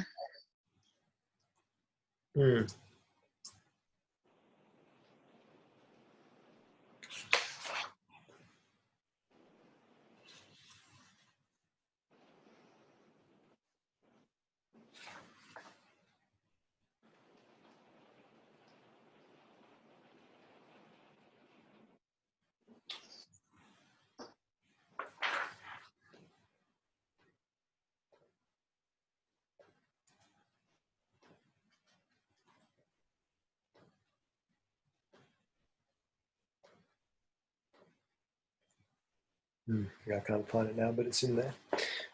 Yep. Yeah, and how, so does it make sense how that the, you know, to lead a forward bend, that the exhale is the most, did you get that part? That you lead a forward bend on an exhale? Does that make sense? And like, you know, in reverse for a back bend, it's the inhale. And I guess the more you practice, the more you feel what's right. As it just feels a bit wrong to inhale when you compress the body. Yeah. Yeah. When you're going forwards, you're closing the body up, so you're squeezing. It's a squeezing action, isn't it? It's a letting go action. It's a releasing action. So that's the breath being released. squeezed out. Whereas when you're opening up, when you're back bending, you're expanding, you're drawing in, you're opening the heart, drawing energy into that area. So that needs to be the inhale. That needs to be the exhale. I think you said it in one of our very first lectures, Mickey. You said that on the inhalation and the exhalation, and it's just, I don't know, it's like a penny dropped. It's like, oh, it's really silly, but yeah. And then when you're in the posture, it feels more natural to move now in that way. I feel like on a, I don't know, on an intellectual level, I get it, but it's also, you know, a body connection, a mind-body connection. Mm. Yep.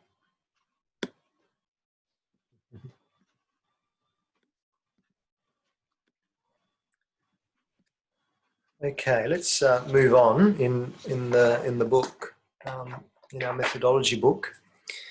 I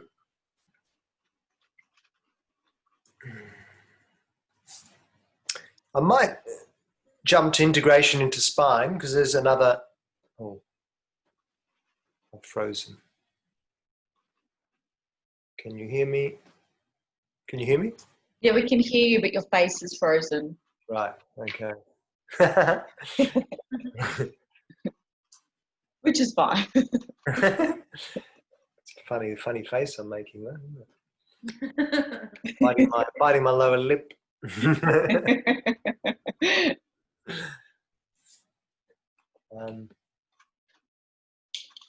Okay, so I'm going to move into integration into spine just because I want to read something else out. I'm going to try and share screen again. Hopefully it'll work.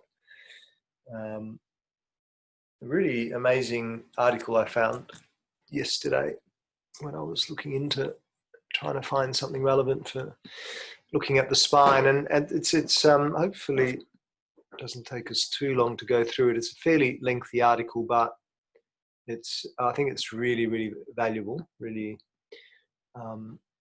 good to start to understand the anatomy of the spine and the movement of the spine. So let's do that. Let's check it out.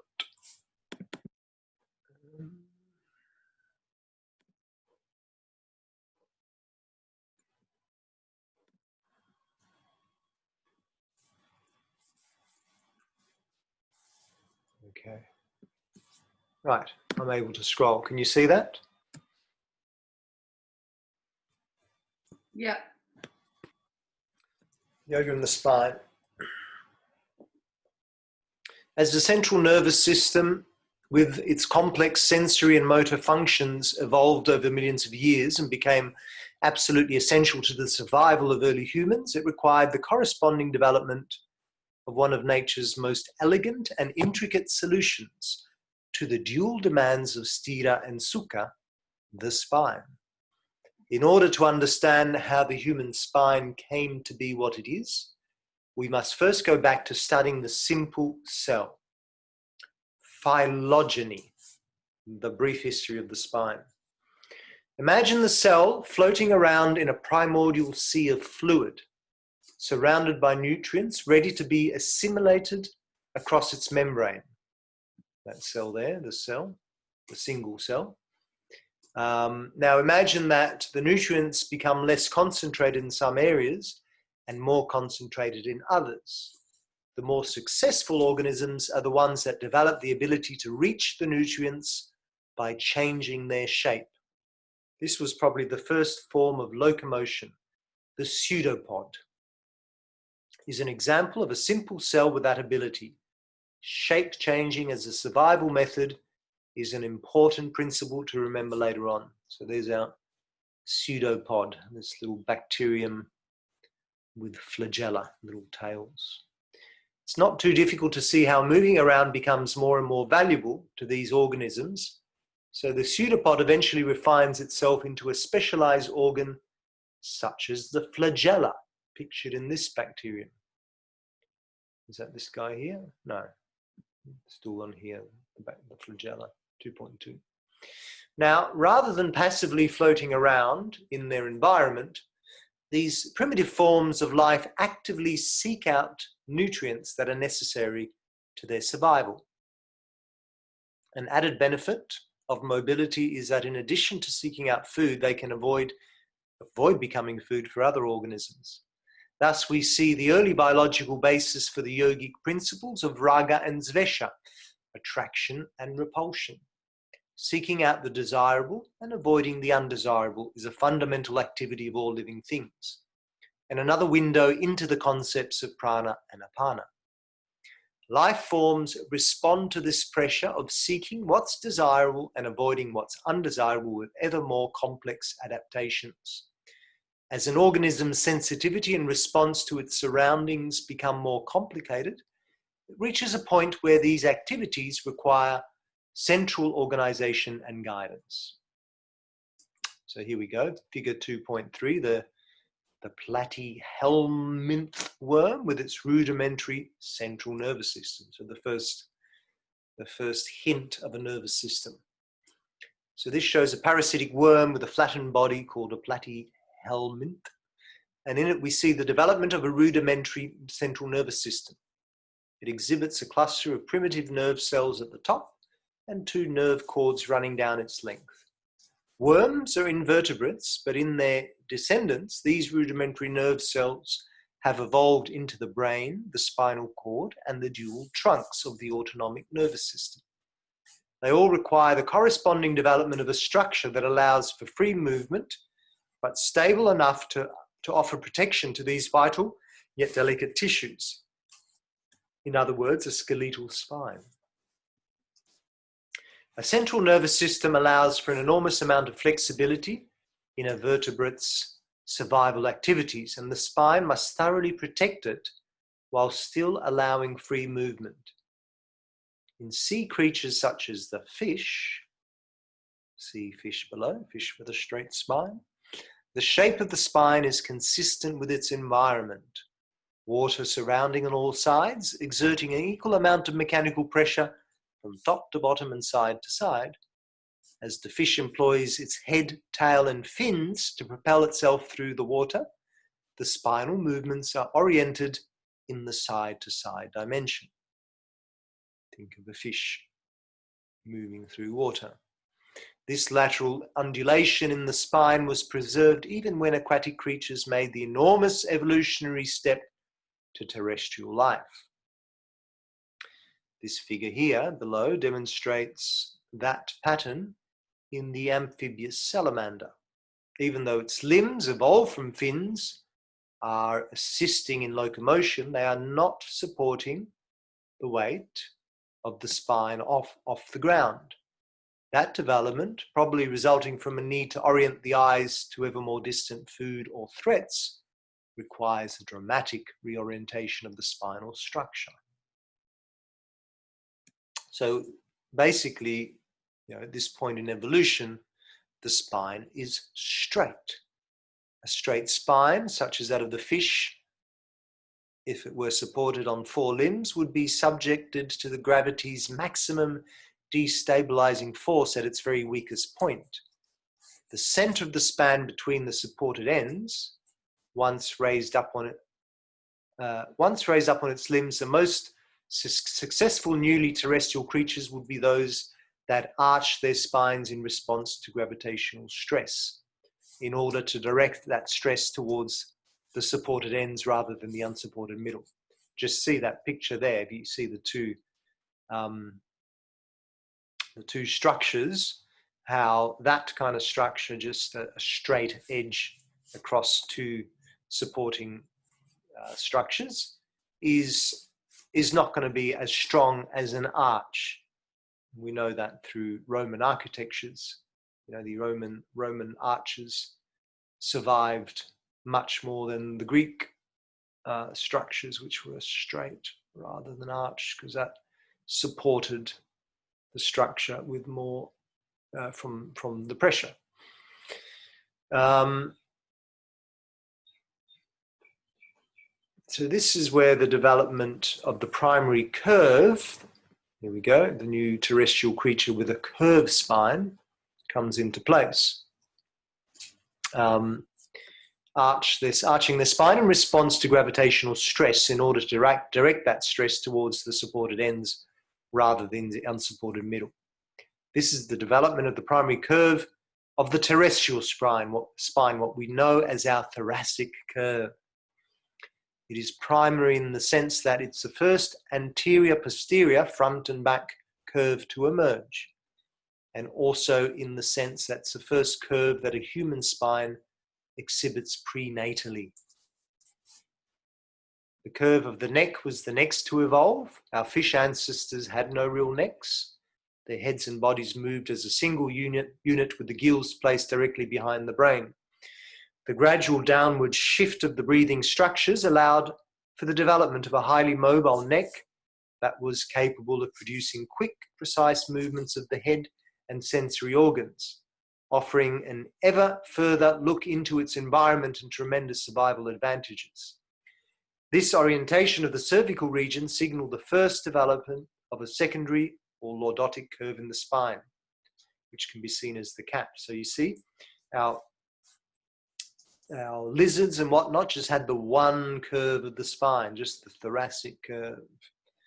And you think about the movement, the movement of these kind of lizards, not as fluid as, say, the movement of a cat, who's got the cervical curve as well. So he can move his head a lot more, the cervical. So that's the second development of a curve. I mean, do you know, before I keep going down, do you know how many curves our spine has?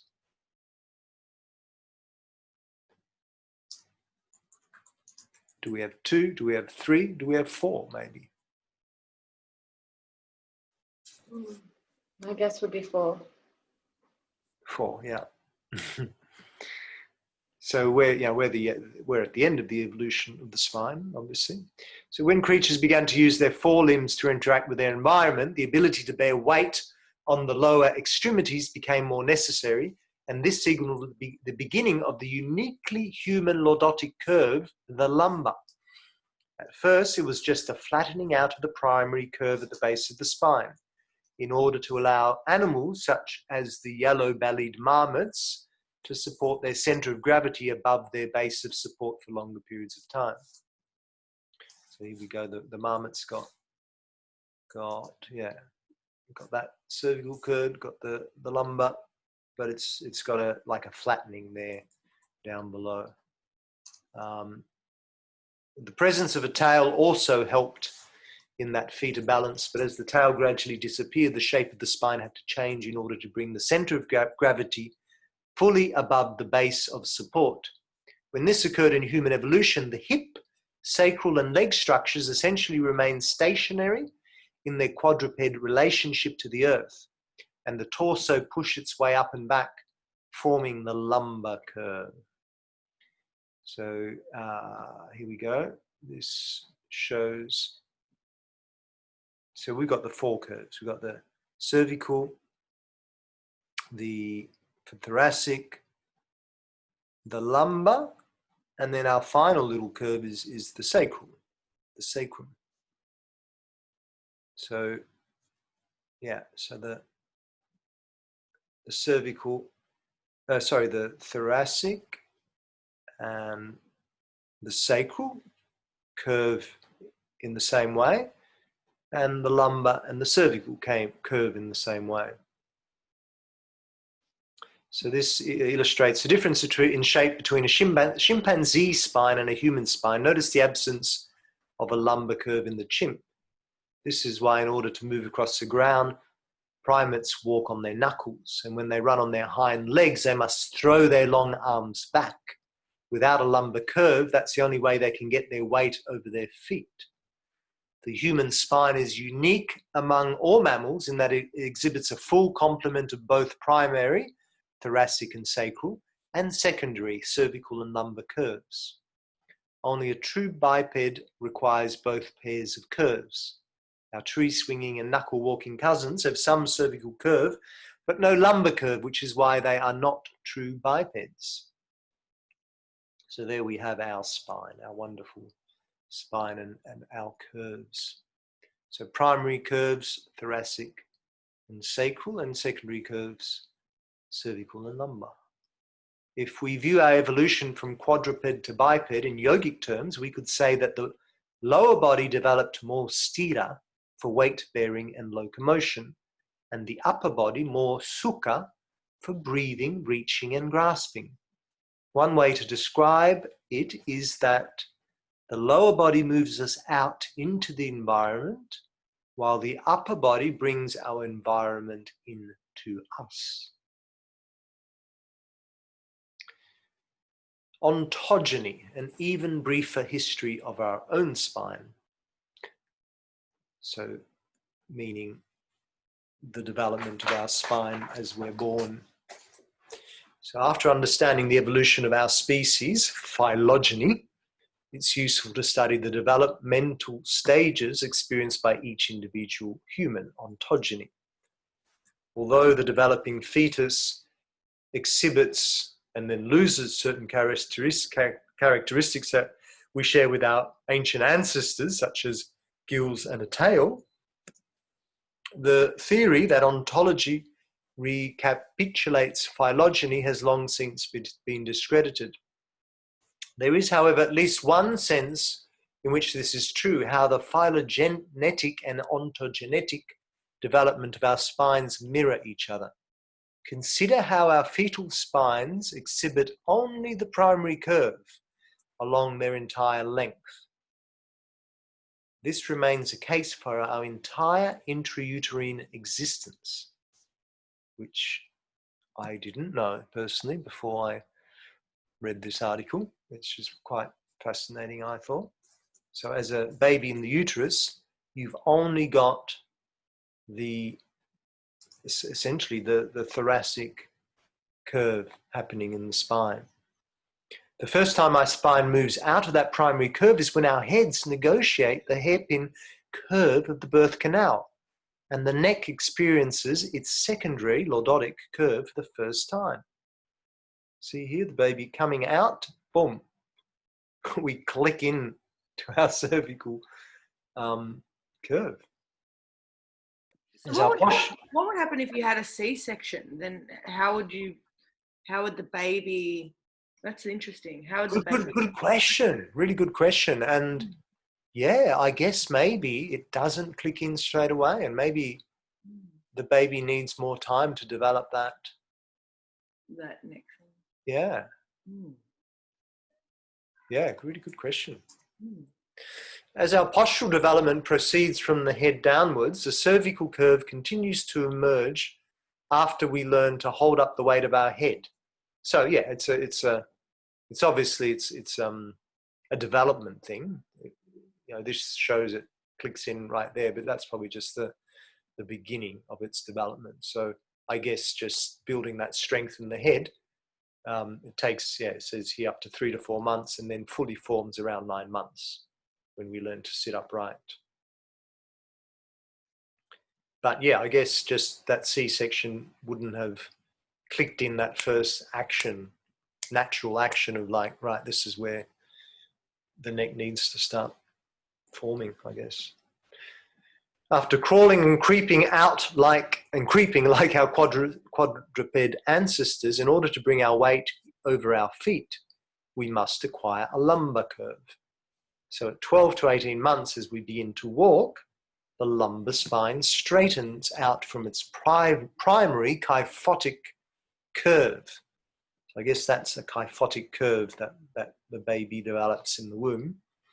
And by the age of 3, the lumbar spine begins to become concave, which means lordotic.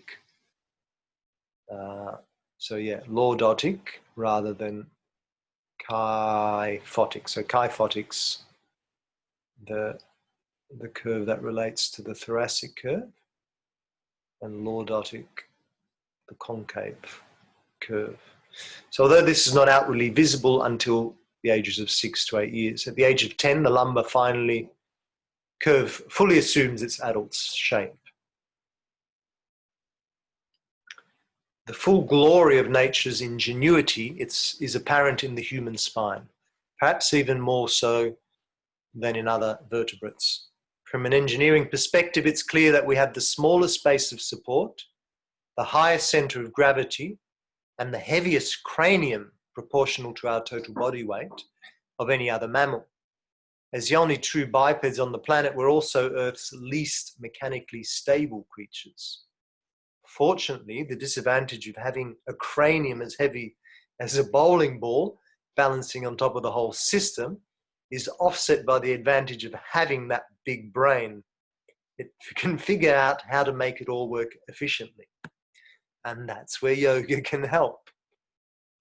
Our human form in general, and our spines in particular, exhibit an extraordinary resolution between the contradictory requirements of rigidity and plasticity.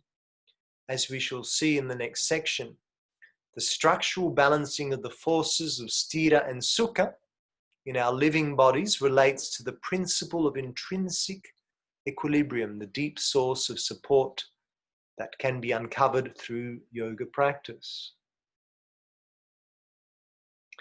Elements of linkage between the vertebrae. The spinal column as a whole is ideally constructed to neutralize the combination of compressive and tensile forces to which it is constantly subjected by gravity and movement. The 24 vertebrae are bound to each other with intervening zones of cartilaginous discs, capsular joints, and spinal ligaments. So the ligaments are shown in blue here. The discs also in blue. This alternation of bony and soft tissue structure represents a distinction between passive and active elements. The vertebrae are the passive, stable elements, the sthira, and the active movement elements, sukha, are the intervertebral discs. Facets, facet or capsular joints, and a network of ligaments that connect the arches of adjacent vertebrae. The intrinsic, these ligaments here and here, the intrinsic equilibrium of the spinal column can be found in the integration and interaction of these passive and active elements. To understand the overall architecture of the spine, it's useful to view it as two separate columns. In this schematic side view, its front to back dimensions can be roughly divided in half between a column of vertebral bodies and a column of arches. Functionally, this arrangement very clearly evolved to contend with the dual requirements of stability and plasticity. The anterior column of vertebral bodies deals with weight bearing, compressive forces, whereas the posterior column of arches deals with the tensile forces generated by movement. Within each column, the dynamic relationship of bone to soft tissue exhibits a balance of sthira and sukha. The vertebral bodies transmit compressive forces to the discs, which resist compression by pushing back. The column of arches transmits tension forces to all the attached ligaments. Excuse me, Mickey, could you let Lena in, please? She just messaged me. Thank you very much.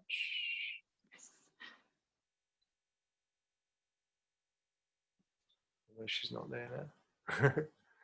Oh. She only messaged me 1 minute ago, so I thought, Yeah, great. I'll just keep an eye on that.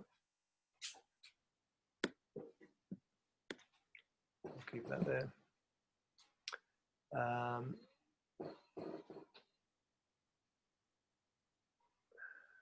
So functionally, the arrangement very clearly evolved to contend with the dual requirements of stability and plasticity. The anterior column of vertebral bodies here deals with the weight bearing, compressive forces, whereas the posterior columns of arches deals with the tensile forces generated by movement.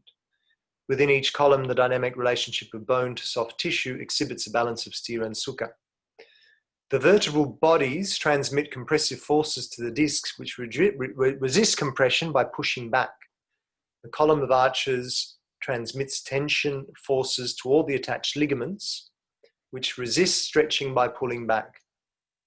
In short, the structural elements of the spinal column are involved in an intricate dance that protect the central nervous system by neutralizing the forces of tension and compression.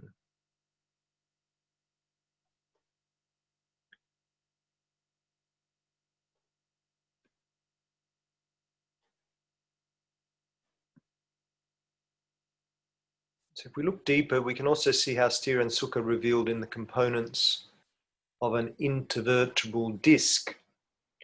The tough fibrous layers of the annulus fibrosus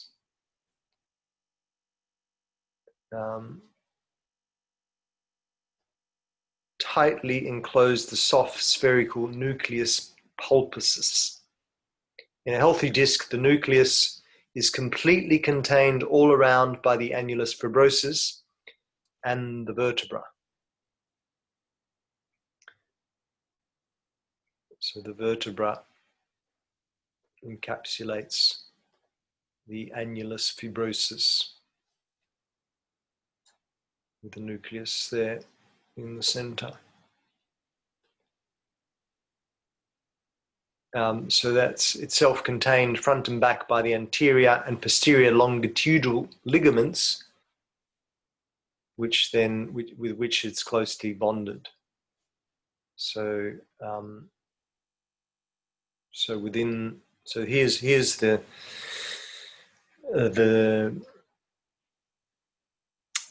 disc, and these are the ligaments along here, and there. That kind of help to lock it in. Oh, these are the ligaments. These are the anterior ligaments, anterior longitudinal ligament, and a bunch of ligaments that help to basically keep it all together, lock it all together. This tightly contained arrangement results in a strong tendency for the nucleus to always return to the center of the disc, no matter in which direction the body's movements propel it. From the top of the cervical spine to the base of the lumbar spine, individual vertebrae are dramatically different in shape based on the functional demands of the varying regions of the spine, as we can see by looking at these images here of all the various, C1 down to L5, quite different shapes and qualities. However, there's some common elements to all the structures, as illustrated by this here, which is basically, you've got the vertebral body, what's called an articular process, the spinuous process, which is that little bit that emerges, the transverse process, these little lumps that come out to the side, and that kind of curvy bit is the lamina. I mean, these are all kind of in-depth and anatomical words that we don't need to know, but if we somehow pick any of it up, then it's all useful stuff. Weight-bearing activities in general, as well as axial rotation, produce symmetrical, axial compressive forces that flatten the nucleus into the annulus, which pushes back, resulting in a decompressive reaction. If the compressive force is high enough, rather than rupture, the nucleus loses some of its moisture to the porous bone of the vertebral body. When the weight is taken off the spine, the hydrophilic nucleus draws the water back in, and the disc returns to its original thickness. That's why humans are a bit taller right after getting out of bed, because we haven't had that pressure of the day compressing the spine, essentially. So it could be an interesting exercise if you fancied trying it, wake yourself up, when you wake up in the morning, measure yourself. And then measure yourself again before you go to bed. The daily activities, which are obviously going to have a compressive effect on your spine, that compression will be felt the most towards the end of the day. Push, counter push. The movement of flexion, extension, and lateral flexion produce asymmetrical movement of the nucleus, but the result is the same, whereas wherever the vertebral bodies move towards each other, the nucleus is pushed in the opposite direction, where it meets the counter push of the annulus, which causes the nucleus to push the vertebral bodies back to neutral.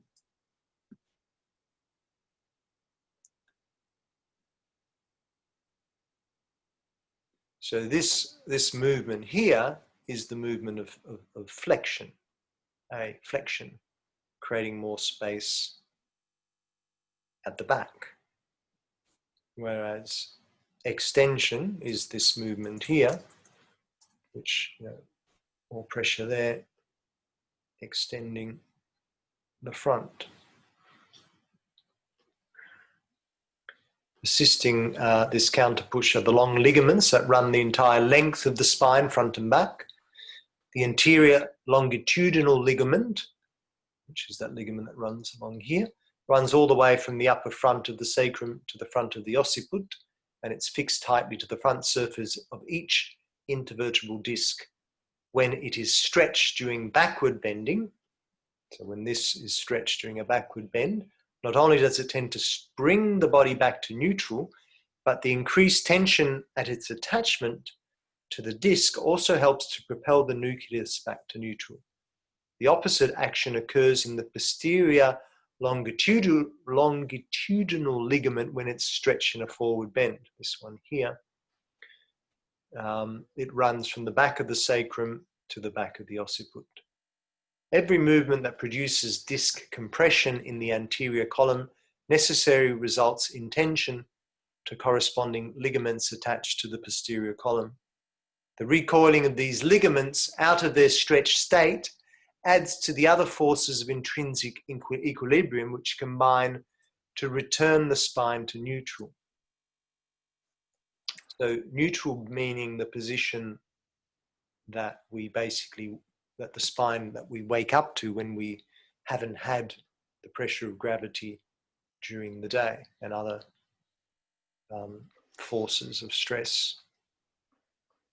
So basically what we're learning here is just through our yoga practice, through forward bending and back bending, we're essentially bringing back the length of the spine that is our neutral spine, is where it should be.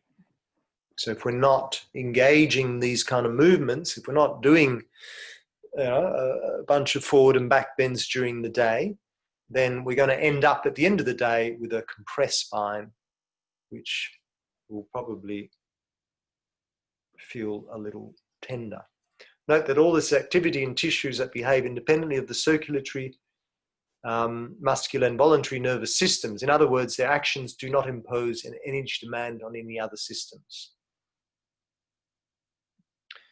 So generally thought to be 4 possible movements of the spine: flexion, extension, axial rotation, which is twisting, and lateral flexion, which is side bending. So these 4 movements occur more or less spontaneously in the course of daily life. Bending over to tie your shoes, there's your flexion. Reaching for something on a higher shelf, that's extension. Grabbing a bag in the car seat behind you, there's your actual rotation. Or reaching your arm into the sleeve of an overcoat, lateral flexion. There are, of course, yoga postures that emphasize these movements as well. What follows is a detailed analysis of these range of movement. Please note these range of movements are averages established by measuring a wide variety of people. Any given individual will exhibit significant variations at both ends of the spectrum of flexibility and in differing regions of their spines. The numbers given for degrees of range of motion are approximately approximate, as are the angles pictured with a 5-degree variation in either direction. So wonderful image here, isn't it? This person's flexion and extension movement. And this breaks down how much of each part of the spine is used for each part of that action. So in an extension, here's our extension, we notice that the cervical spine creates 75 degrees of the total 135 degrees. So basically half of the extension is the cervical. The lumbar takes up the next lump of it, 35 degrees, and the thoracic only 25 degrees. Whereas when we're flexion, when we're going forwards, it's the lumbar which has a really large bearing of the flexion. 60 degrees in the lumbar, 45 in the thoracic, and not as much in the cervical. And then with axial rotation, so with our twists, the lumbar very little, only 5 degrees. The thoracic, a reasonable amount, 35 degrees. And the cervical, 50 degrees. More than half of your twists comes from your neck, essentially. Lateral flexion, a little more even, still a bit more in the cervical. And then 20 and 20 in the thoracic and lumbar.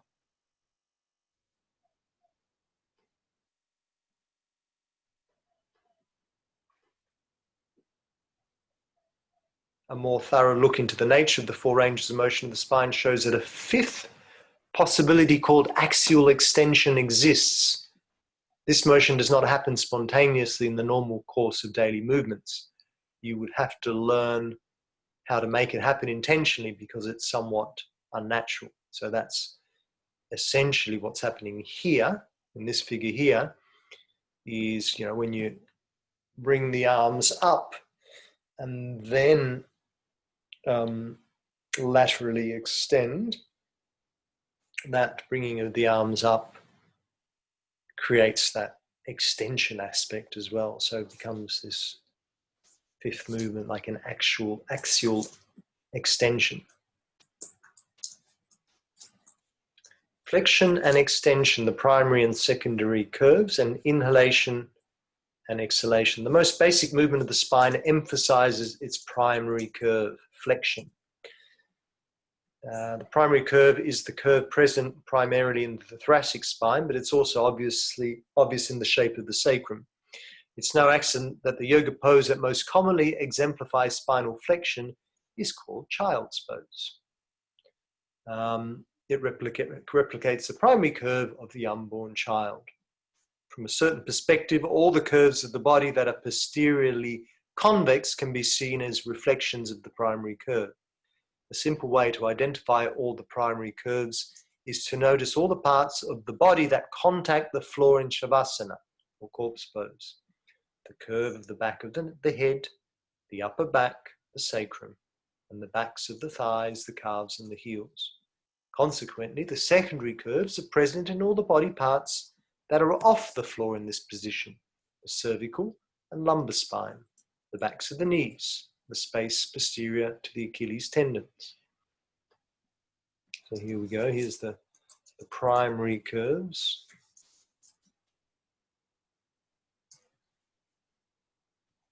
And this is showing the origins of the autonomic nervous system.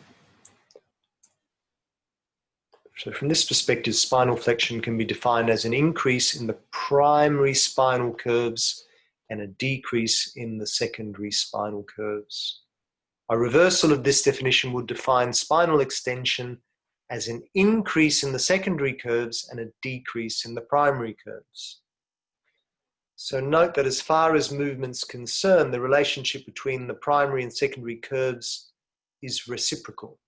The more you increase or decrease one, the more the other wants to do the opposite. For example, an increase in the thoracic curve automatically produces a decrease in the cervical and lumbar curves. A classic yoga exercise that explores this reciprocal relationship of primary and secondary curves is cat to cow. Supported at both ends by the arms and thighs, the spine's curves can move freely in both directions, producing the shape changes of flexion and extension. Although it's common for instructors to teach this movement by telling the students to exhale on spinal flexion and inhale on spinal extension, it's more accurate to say that the shape change of spinal flexion is an exhalation, and the shape change of spinal extension is an inhalation. As our definition of breathing shows, spinal shape change is synonymous with breathing shape change. So I'm just concerned now with the time and just want to quickly breeze through this. There's a little bit more there. Yeah, it's a lot. It's just absolutely mind-blowing, the person that put this together. Isn't it? I mean, It really is. Like, I find this article just amazing. are we going to be able to have access to this or look this somewhere? Yes, of course. Oh, awesome. And just because of time, I'm going to stop it there with that. But I'll send you the link, and so you can, if you have the time, just finish reading through that, and just great reference. Look, that whole website is amazing. I only just stumbled upon it, and it's got some really, really, really invaluable information there. Wow. So, Amazing. so yeah, I encourage you to look into it, to get into it.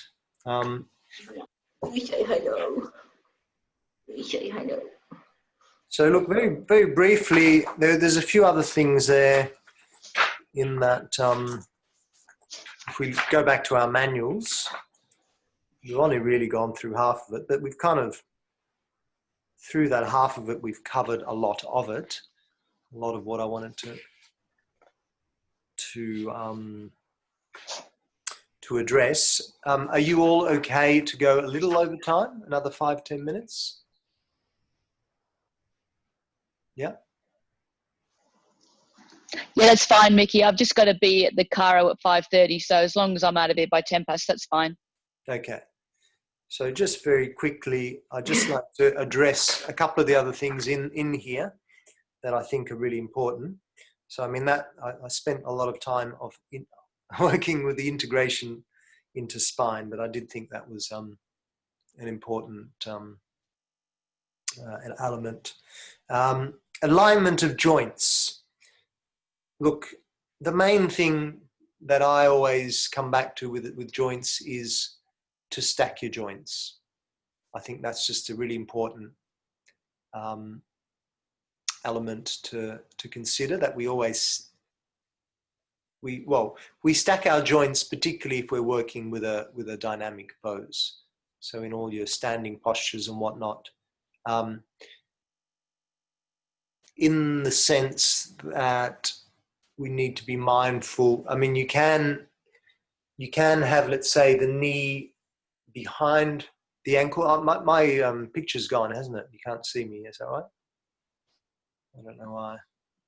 Yeah, we can't see you. Sorry, no. I've disappeared. So I can't explain with my hands. I've got that. That's the Italian in me, needs to use your hands to to explain. That's right. But you imagine in a lunge. So if you're coming into a lunge, whatever lunge it might be, but if you're stacking your knee above the ankle, then that's stacking of joints and just ergonomically. That's the way the body is comfortable structurally. You know, stacking of the joints. It's a way to keep the joints safe. If your knee is further back, then that's okay. That's fine. That the angle that creates is not going to be detrimental. But if your knee's further forward, as soon as you start to create, let's say, obtuse angles in the body, that's when you're going to put the joints under a lot of stress. So in a lunge, let's say in your warrior 1 or your warrior, let's say your warrior 2, where you're quite dynamic and you're holding the pose, you know, those moments when someone's knees further forward than the ankle, you just think about how that looks, think about how it feels. It's not good. It's creating an obtuse angle with the knee, which is putting the knee under a lot of pressure, which is going to potentially damage your knee. Whereas if you've created a right angle, your knee is going to be absolutely fine because it's supported in that right angular structure. And what's the opposite of an obtuse angle? How do you call it? You know the word? The opposite of an obtuse?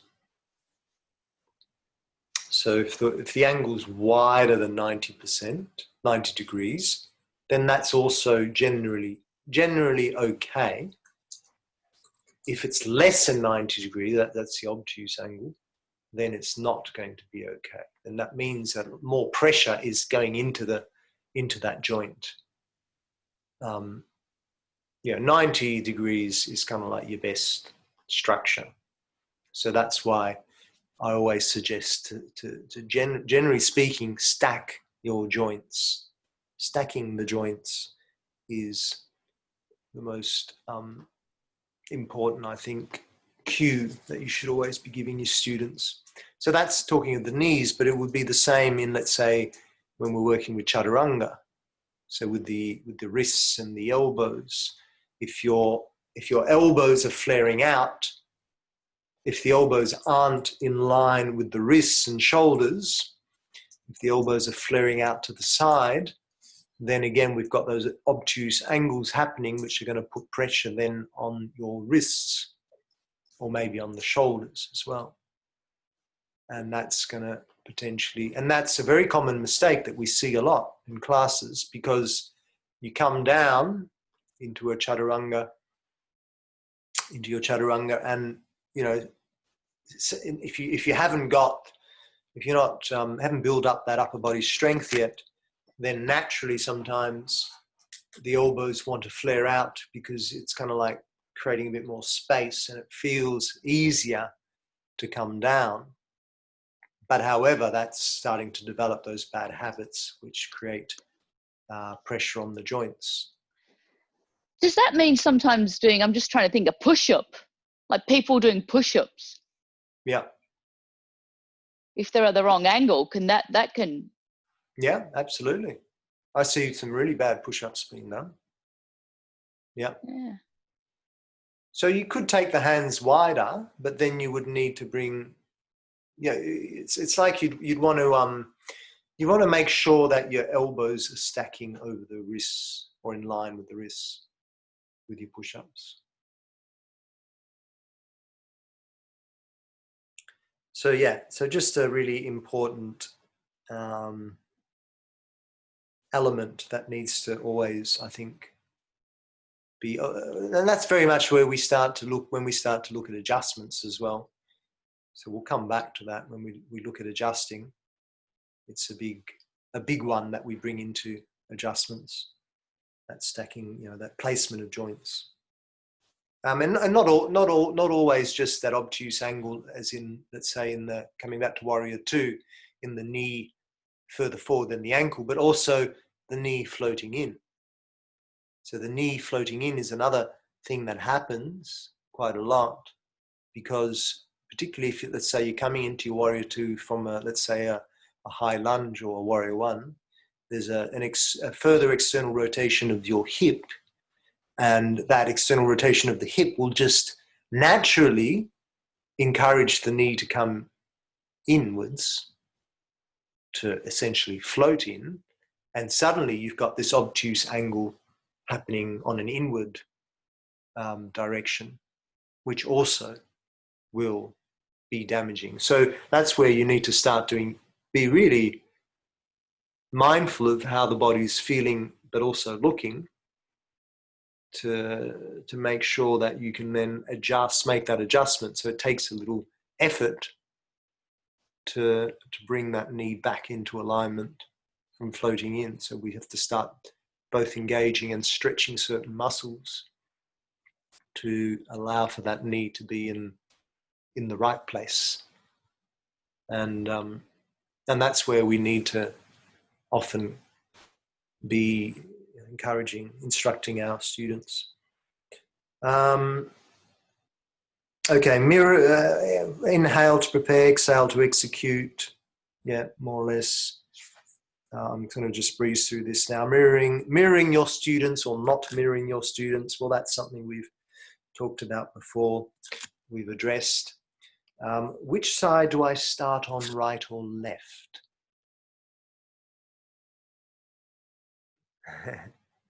That's an interesting one. And is there any sense to starting with the right or the left? What would you say? What's your experience there? People start on the right, don't they? Am I wrong in thinking that? Often that is the case. And there's a number of reasons why that might be. And it kind of depends on the intention and what you're doing. From a traditional perspective of looking at India and the culture of India, India is all very much about the right hand is what is offered first. Right hand's the clean hand. You know, you wipe your bum with your left hand, you eat with your right hand in India.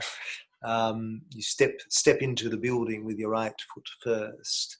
So it's all about that right. And actually, I mean, in some ways, we could even see this as a patriarchal thing. And this is where you could go into a bit of a wormhole with it. But the right is the Surya, it's the sun aspect, it's the active. So right side of the body is the Pingala, that's that sun aspect. That can be also seen the male aspect, whereas the left is the Ida, the moon. So, but then, so if you look at it from that perspective of polarity, you may want the right first and the left second, but sometimes you might want to bring in the left first and the right second, depending on your intention. If you needed to come from a place of, being more chilled and then end in a more dynamic aspect, then you would bring in the left first and the right second. But generally speaking, if you think about a whole circular aspect of left and right being sun energy, then you want to bring in that active energy first and then round it off with the yin energy, cool down with the restorative.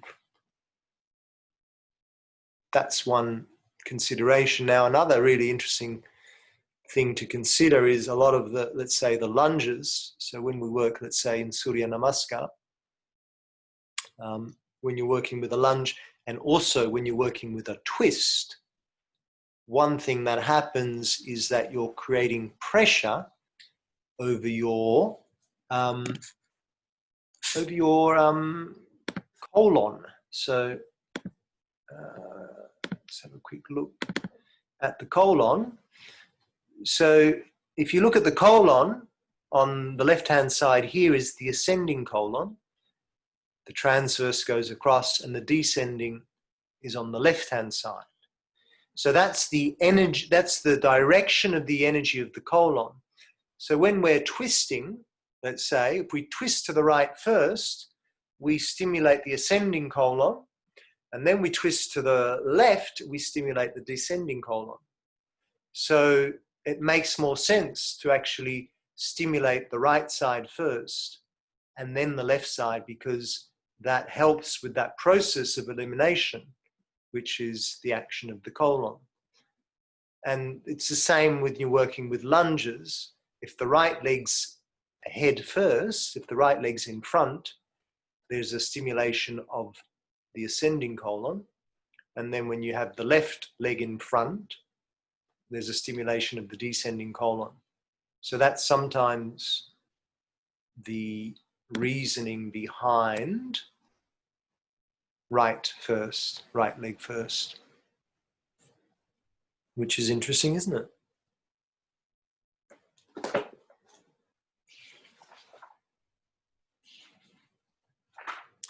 I'm going to leave it there. Have a read through the rest in your own time. There's a little bit more on a few other aspects there. A bit more into the breath. It goes into Shavasana. It goes into Namaste, and it goes into the meaning of Om. And so obviously those are also important elements that we bring. I'll bring these up again at some point because it is important to address them. But as far as your homework goes, to check into some of those classes that you're going to do and list some of the aspects of how the teacher addresses those things. You consider also, did they bring Om into it? Did they bring their Shavasana into it? Was Namaste used? Do you want us to send that to you, or we just discuss it next week, like take note and talk about it? Both. Okay. Be great. Cool. So as usual, there's so much that we can go into in these lectures, and we always run out of time. It'd be good if they were 10-hour lectures. It'd be a 400-hour course. Then we'd really cover it in more detail, wouldn't we? Any questions before we sign off for today? Can I just check, Mickey? Did you say there was something else to read? Just in the actual in the lecture notes. Okay. In the methodology of asana, just read, if you can just read through the rest of that, the notes in there, which covers, goes into Ujjayi breath, which we've covered that, but it covers Shavasana, covers Namaste and the meaning of Om.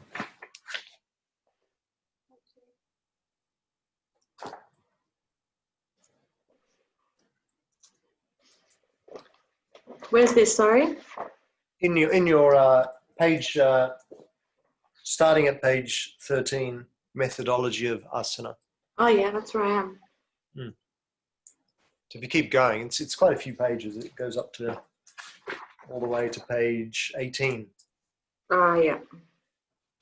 So there's just a few more things there that I would have liked to have covered, but we've run out of time. Oh, okay, I see now. Yeah, I thought that's what you meant. Yeah. So I'll send through though the link to that that other article on spinal integration that we were going through, and I'll send you through another article too, which if you've got time to read on another topic here, which was, where was it? Oh yeah, gravity creates the levity. So that was another little topic there. Gravity creates the levity. So this is now, becoming extracurricular stuff if you have time to read. I encourage you to if you can, but not necessary if you can't. Bless you to your little daughter, Rosa. Cutie pie. She's so cute. It's snowing today at my mum's house in Creswick. You're joking, my God. It's like fully snowing. She's been taking like videos and photos and stuff. It's only an hour and 15-minute drive from Melbourne. Like Wow. it's near Ballarat. That's where I was born. Wow. Fully snowing. It's amazing. Wow. Oh. You know, last weekend it felt like summer, didn't it? Now we're Yeah. back to midwinter. I gotta go, guys. I'll see you next week. Bye. Ciao, Loretta. Ciao, everyone. Have a wonderful weekend and week ahead, and look forward to Ciao, seeing you next everybody. week. Yeah. You too. Bye. Thank you. Bye. Bye-bye.